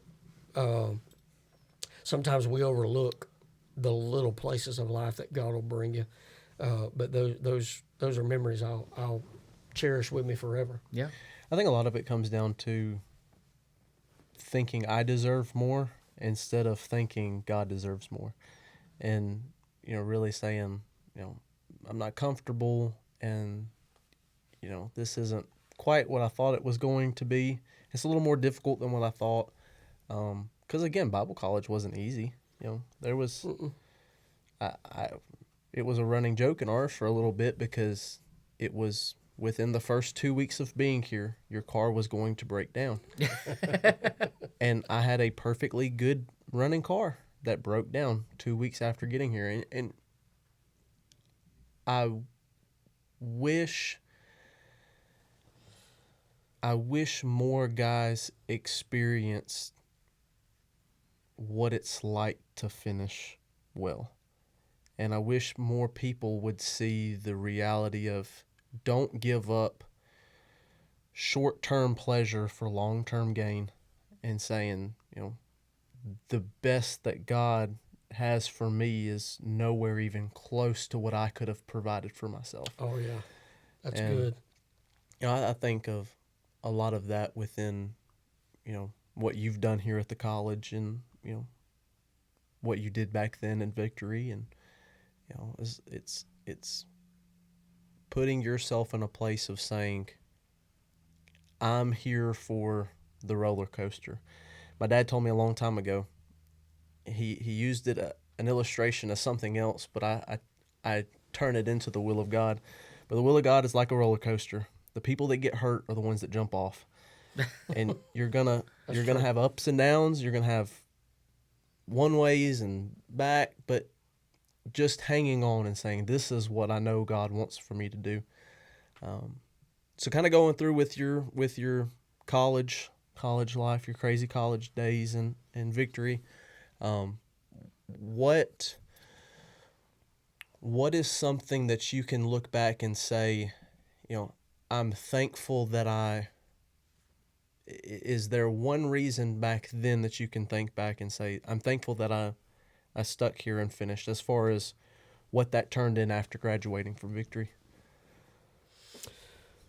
One thing I can say all that again.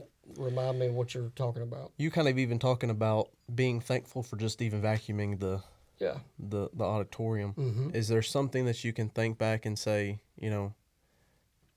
I was grateful for it, and I finished here, and it allowed God to open doors in my life for after I got out. Because a lot of times in college, especially, we assume that I assumed, my phone's going to be ringing off the hook. I've got a diploma now, and people think I'm somebody, and it has, and it wasn't what God wanted for my life. Mm-hmm. And continuously staying where I'm supposed to be. But is there something that you could say, I finished college and I know that this is what the Lord wanted me to do next after college? Well, it was more or less not any particular experience, but the people who God put me in ministry with. Like when I had finished Bible college at the time, not to go back through it again, but after working on maintenance, that's when I started working part time and a little bit of time with Dr. Hurt and kind of helping him in the office. And his role started increasing, and so he needed some help. And he would grab me, at the end of the day and say, "Hey, I need some help with the college and doing things like this." And so I was all on board for anything I needed to do. Whatever they wanted me to do, I'd do it. And so he would have me do different things to go get the college ready and set up and all that kind of stuff, because we'd meet in college down there Monday, Tuesday, Thursday, so 3 days a week. And we would go, if you remember, we would go from 6 o'clock to 10 o'clock. 10 o'clock. Our college would go 2 nights a week, We're and they're only going for 3 hours. Yeah. We went for 4 hours Yeah. and 3 nights a week, so it was a little bit longer. But he needed somebody to go up there and set everything up, so I made sure all the chairs were straight, sound was on. I would unlock the doors, and so I started helping him with various things. He would need help going and visiting different people, and so I'm talking about Steve Hurt. And so while I was finishing up my Bible college, I started helping him, and I didn't realize it at the time, but God was putting him over me so I could learn from him. And I got to travel with him to a few meetings. Got to go with Preacher Brown to a few meetings, and got the feel of the evangelistic side of it. And I didn't realize that God was preparing me in my mind to watch them and how they do for what I would be doing today.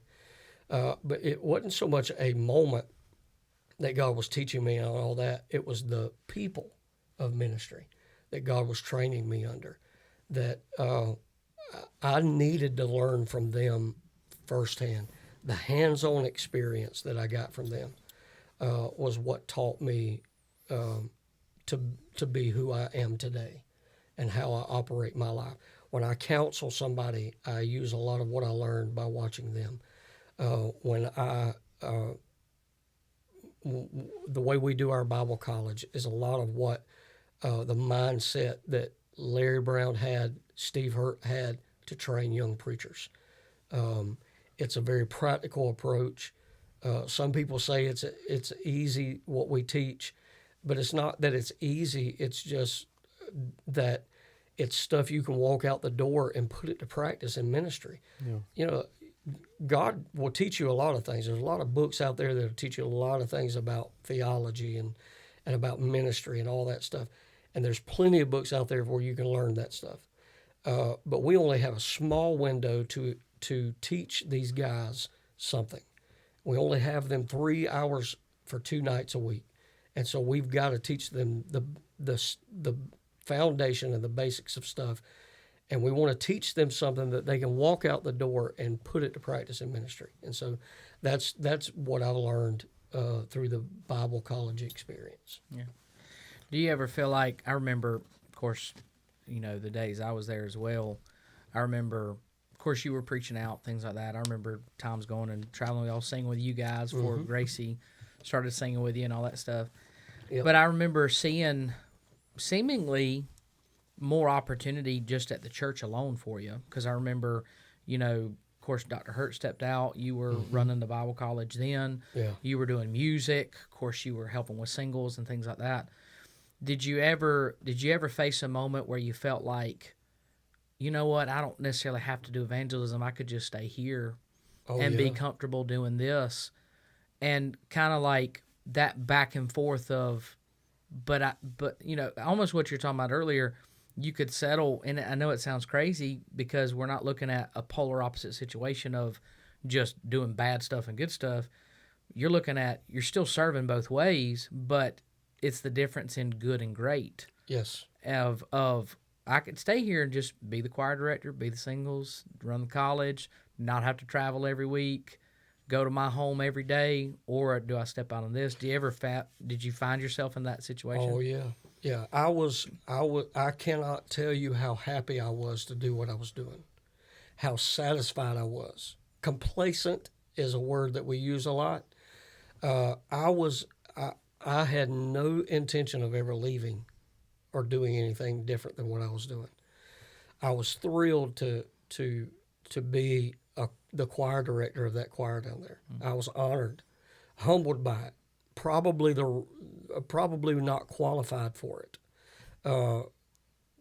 Steve Hurt, Carol Hurt had built that choir and that music program to where it was just phenomenal. Absolutely. And I just walked in to a role that was already built and just tried to carry on the legacy of what they had built there. Mm-hmm. And loved it, loved what I was doing. The Bible college was another thing. I joke about it a lot, but when Steve Hurt stepped out and you know, after the death of Carol, Katie's mom, there was some years there where Steve felt like the Lord was leading him in different directions. And so when he finally left there, he told me about it, and then preacher come walking in the office, and he said, well, Steve is moving on to a different ministry. I guess you know that. And I said, yes, sir, I do know that.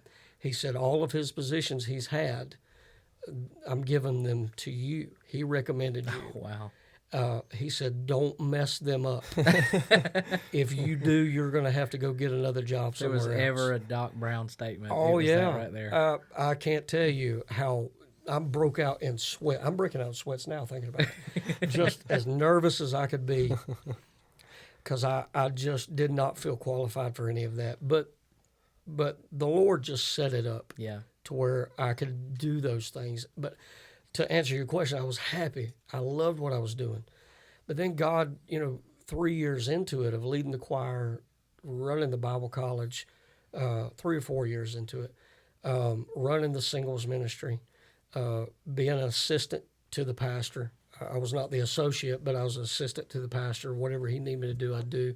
I'd go to meetings with him, just different things we would do.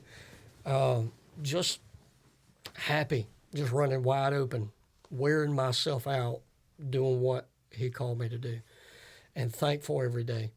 In the middle of it, God started opening doors for me to go to different places. And that was when I finally, about 4 years into it, of doing all those positions, I sat down with Preacher Brown and told him, said, the Lord's opening doors for me to go preach. I don't know what he wants for my life, but I want to walk through whatever door he wants me to walk through. I'm happy doing what I'm doing right now. If this is what I do for the rest of my life, I'm okay with that. Yeah. And he said, well, do this. Just go preach wherever they let you. He said, because he said, I see you being a pastor. You're either going to go pastor a church or you're going to go start a church somewhere. He says, so about 6 months, just go preach, be on the road, see what's out there that's working and what's not working. Yeah. Just go do that for 6 months. And he said, and we'll help you in any way we can. He said, and then if after 6 months, if you're just tired of being on the road, you want to come back, come back. He said, but if you want to go pastor a church, go pastor a church. If you want to start a church, I'll help you. Whatever you need, we'll help you. And so I did that for 6 months. I started in 2012, started preaching in different meetings. And God started opening up doors for me to go preach. 6 months turned into now 14 years. And I did not know. I agree with him. I thought I would pastor. I did not think evangelism was for me. Yeah. Because I'm with you. I loved my home. Yeah. I love being home. And I loved working at a church. I love the camaraderie of it. And still this day, there's a lot of it I miss. Yeah. But for 14 years, this is what God's had me doing. And every phone call that comes, that God opens a door, I'm answering it. Yeah. And I'm going wherever he leads me. And I've not put him in a box where I have to do this, I have to do that, I've got to go here, got to go there.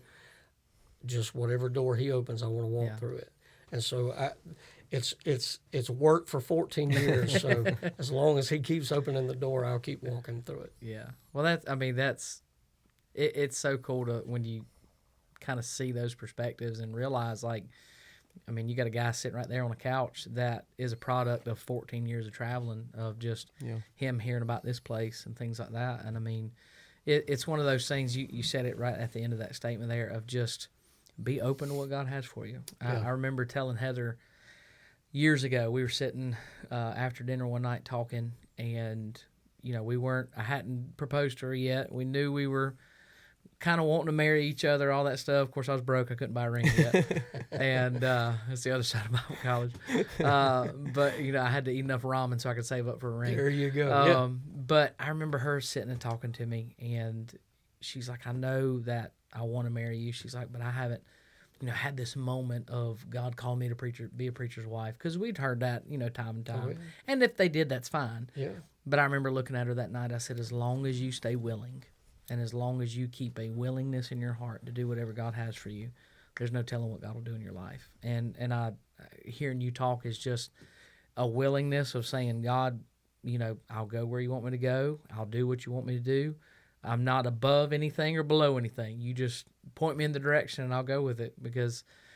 But looking at that, you can see the product of that through all those years. I remember, you talking about pastor, I remember when a church not far from my hometown in North Carolina called you about pastoring. And I imagine then was like, man, I could settle in. And it was we really seriously considered. And that was I remember that ministry was a great ministry there.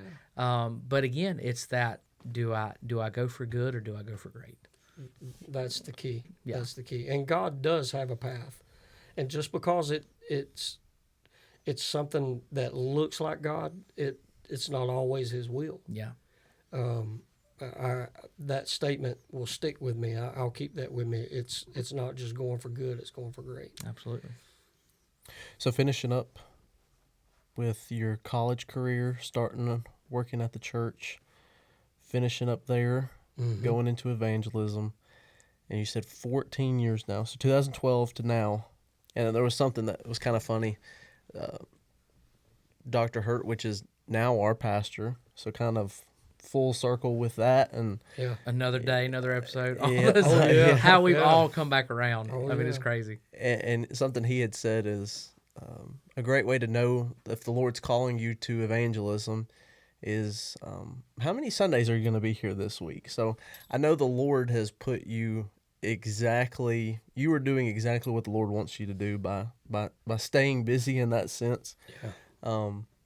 But kind of, you know, coming somewhat to an end here of putting everything into place. This was an episode that I was looking forward to because we talk about, of course, from where you started to this point in the seat, but at the same time, you know, had you not done what God wanted you to do, I couldn't have done what God wanted me to do. And really sitting back, you know, this past few days and thinking about it, you know, I would have been comfortable living at home, but, you know, I would have never met my wife. Yeah. I'd never have the job I have now. And looking back on God's faithfulness, even when I'm not faithful, and me being faithful at times, him still being way more faithful than I am. And, you know, this has been an exciting episode for me because, again, God has never made a mistake, and he won't start with you. And there's going to be listeners that listen to this of saying, you know, man, I have messed up, but it's not my book isn't closed yet. Exactly. This is just part of my life now. Something that you've said several times in this, that I pray echoes into our teens' ears, echoes into the young adults' ears, echoes into older adult ears. There's never a wrong time to follow Christ. Yeah. You know, if you have messed up and you have left Bible college, or you have stuck around those wrong friends, there's never a time, no matter how much the devil tells you, there's never a time you can say, this isn't what I want to do. And we kind of talked about it a little bit ago. The prodigal never had a fun time walking back to the Father's house, I'm sure. Yeah. But I'm sure at the end of that journey, he was a lot more thankful that he did, than staying where he was at. And I think about the times where you could have in your life stayed in North Augusta or stayed in Cowpens, but continuously following what Christ, continuously going through the doors Christ has opened, has not only affected my life, but you have affected my kids' lives that I don't even have yet. You've affected my grandkids' lives, all because of little decisions that you've made. Pulling up, the story of Ruth, of how one decision affects people. And there's things that I've had in my life that I feel like has affected me negatively, was still a part of God's plan. Mm-hmm. And it's been an encouragement to have you on. It's an encouragement to call you a hero. It's been an encouragement to me to call you a friend. And I don't know of anybody we could have had better on the podcast to start off our guest list. That's right. Than the man who followed. You could always be in my life the man who followed God to allow me to follow God. Amen. And I'm humbled by that. I don't know what to say about that.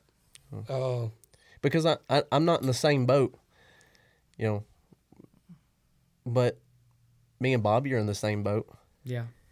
We wouldn't be talking to each other. Yeah. Had someone not followed what God wanted us to do. I agree with. I think we all have people, and ministry probably magnifies that more than anything. You have so many people that invest in you along the way, because you cannot get where you are by yourself in ministry. I didn't get where I'm at by myself. I didn't just wake up one day and say I want to do this and it happened. God put me with certain people because He knew I couldn't get there by myself. And it's the same with your life and with Bobby's life and Casey's life. All these, everybody that's watching, we all have somebody that God has put in our life that's helped us to get to where we are. And so He gets the glory for it. It's all Him who's orchestrating it. And so I'm just a product of the goodness of God. Amen. And I'm just trying to do my best. And I don't do this nearly as good as I want to.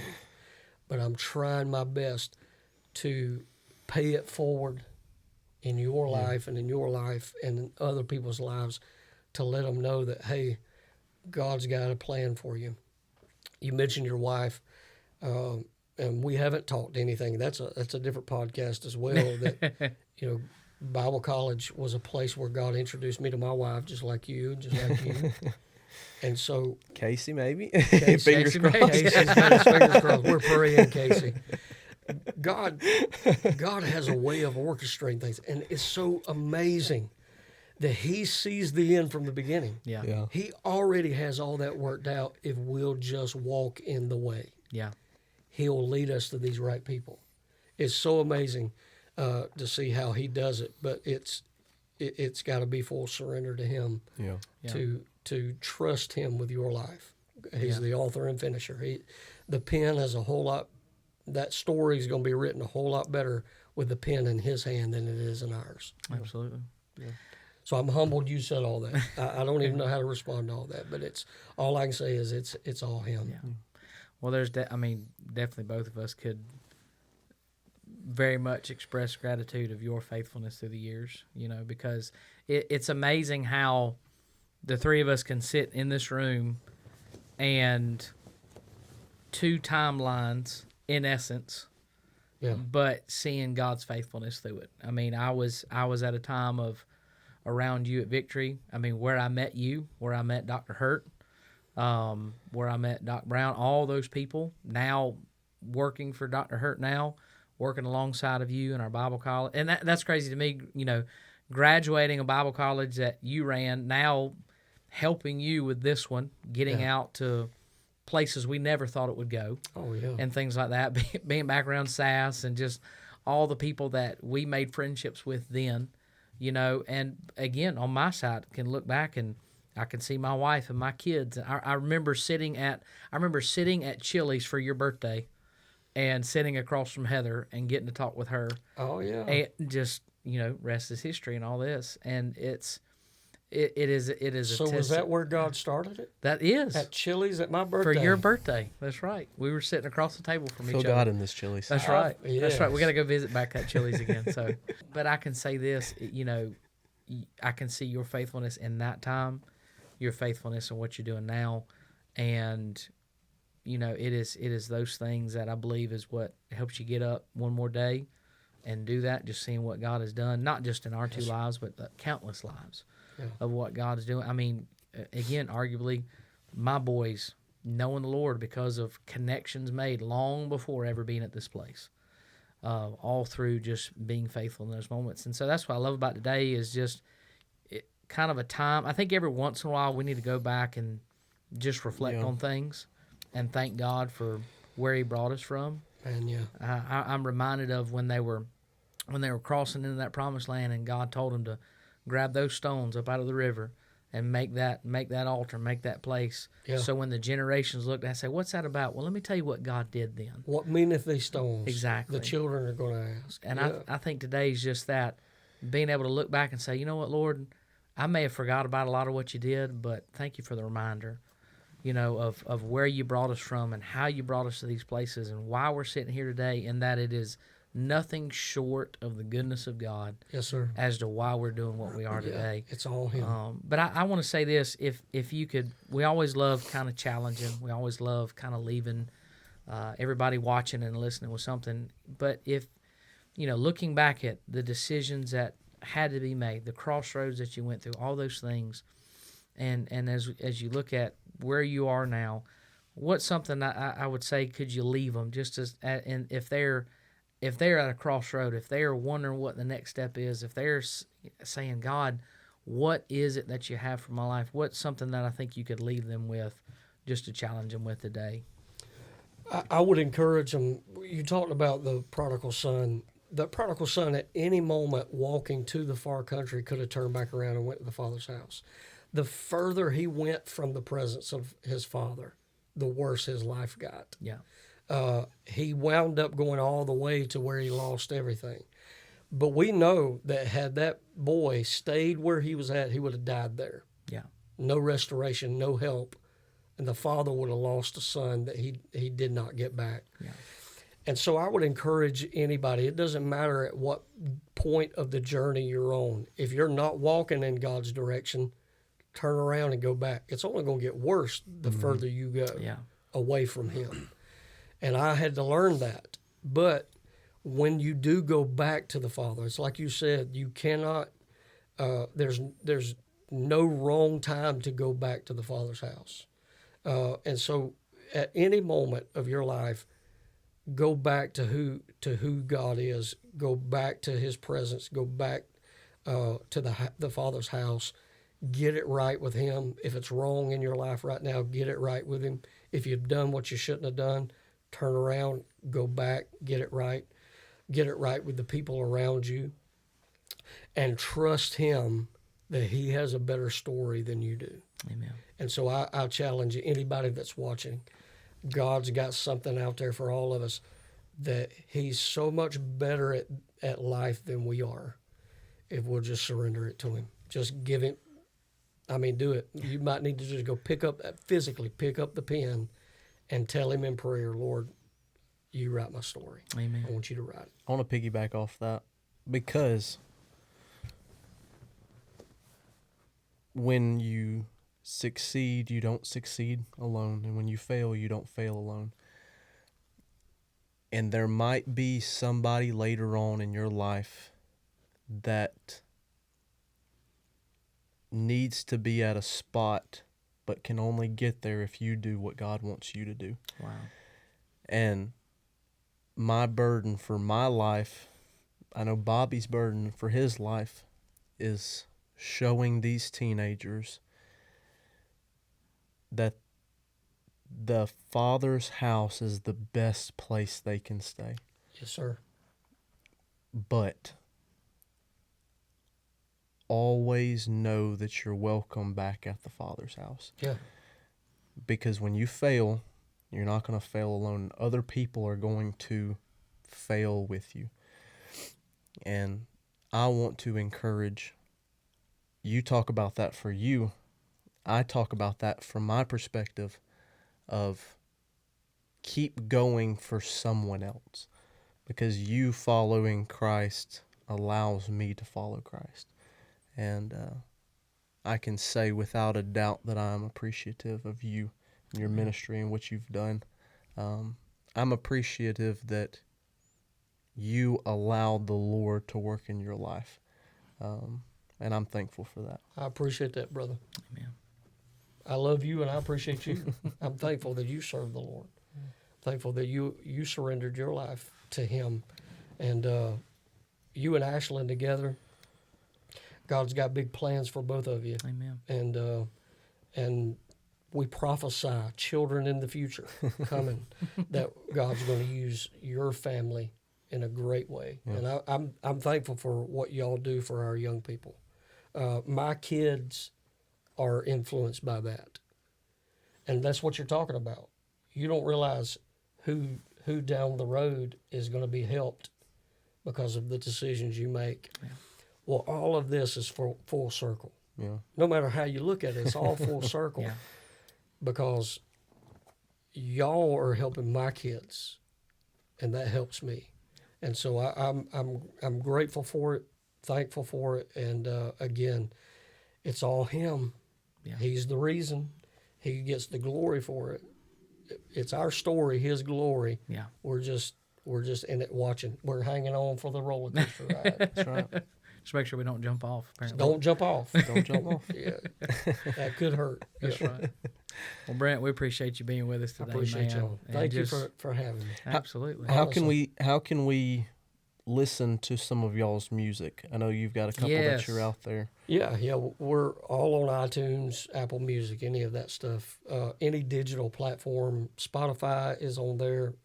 We're all over there. I don't do a whole lot of that, so I don't know, exactly where it's all. But you can just is it on Spotify? It is yeah, on we're Spotify. on.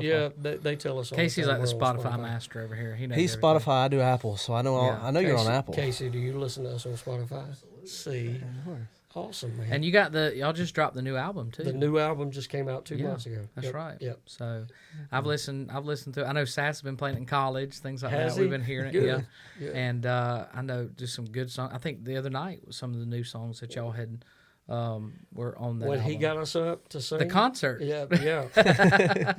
we didn't even know we were singing Sunday night, and he was like, "Sing one." I saw the face, and then he was like, "Sing another." Yeah, sing another. I can always tell. Here's a funny thing. Don't forget that. I want to hear what you're about to say. Like 2 weeks ago, we're at a church, and a guy has our iPad while we're singing in the middle of the service, and he's like hitting buttons for me. And he hits the wrong button, and I lose all my songs. No. All of them are gone. Like songs we've had for 10 plus years, I can't get them back. No yeah. way. They're gone. And so what was ironic about I've been steadily trying to add these songs. I've been trying to get a new app to add because I can't get the old app back for whatever reason. And the iPad is like, no memory left on it or all that kind of stuff.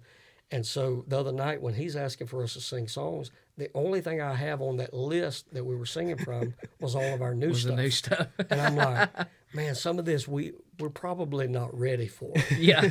And so I kept hitting those buttons, and the girls are looking at me wide-eyed Yeah. like, are we really doing this one? Hey, Yes, look, we are. nobody knew, man. Yeah. Nobody knew. Because I didn't have any of our old stuff to pull Yeah. from. Because it's all gone. Yeah. I've got to go back and find it. Oh, That my is goodness.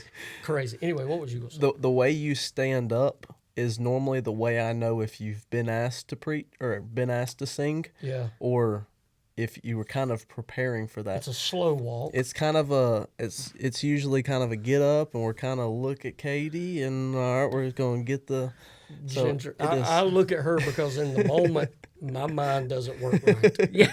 and so she'll throw some stuff at me that gets my mind stirred, like Yeah. the songs. Because he'll ask me do another song, and I can't think of any songs at all. Oh, yeah. It's old age. I'm getting old. My mind just cannot process information. So I'll look at her like, what you think? And she'll throw a song that I wasn't even thinking of. And I'm Yeah. like, that's a great song. Oh, yeah. No, Heather and I had just finished singing, and I remember him pointing to you, and you're like that face of like, okay, we'll get up here. Yeah, he leaned up while y'all were singing. Yeah. He was like, we need some more music. He's like, sing another one. Or get one ready. And I'm like, all right, we don't have any songs, so Yeah. let me go find some of these. Don't ask us to sing more than 9 times, because that's all I have on Yeah. here.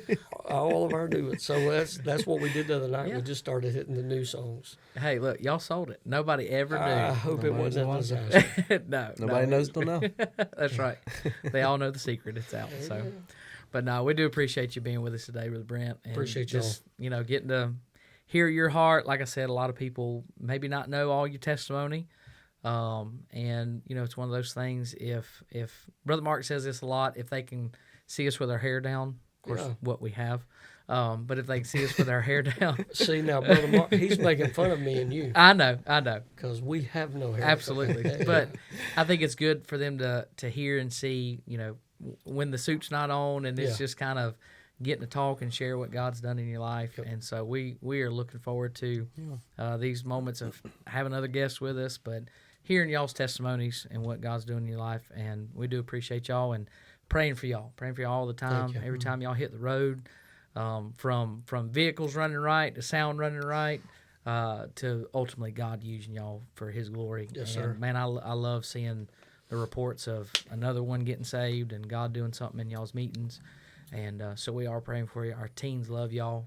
And I love that at our church. Our teens, they truly love our evangelist here. They love what God's doing in y'all's life. We love them. And Best group in America. well, we love them. And we appreciate you. And thank you for hanging out with us today and sharing your life. And we do hope something said today. Yeah. If nothing else, we've said it a lot of times, don't settle for good, go for great and what God has for you. And you never know what one decision could do in your life and what it could open up for you and what God has in store for you. So, guys, we love y'all. Appreciate y'all. Go grab you some good music from the Carr family over here, and y'all be praying for them. And we will see you on the next episode. Thank you for watching. Appreciate y'all.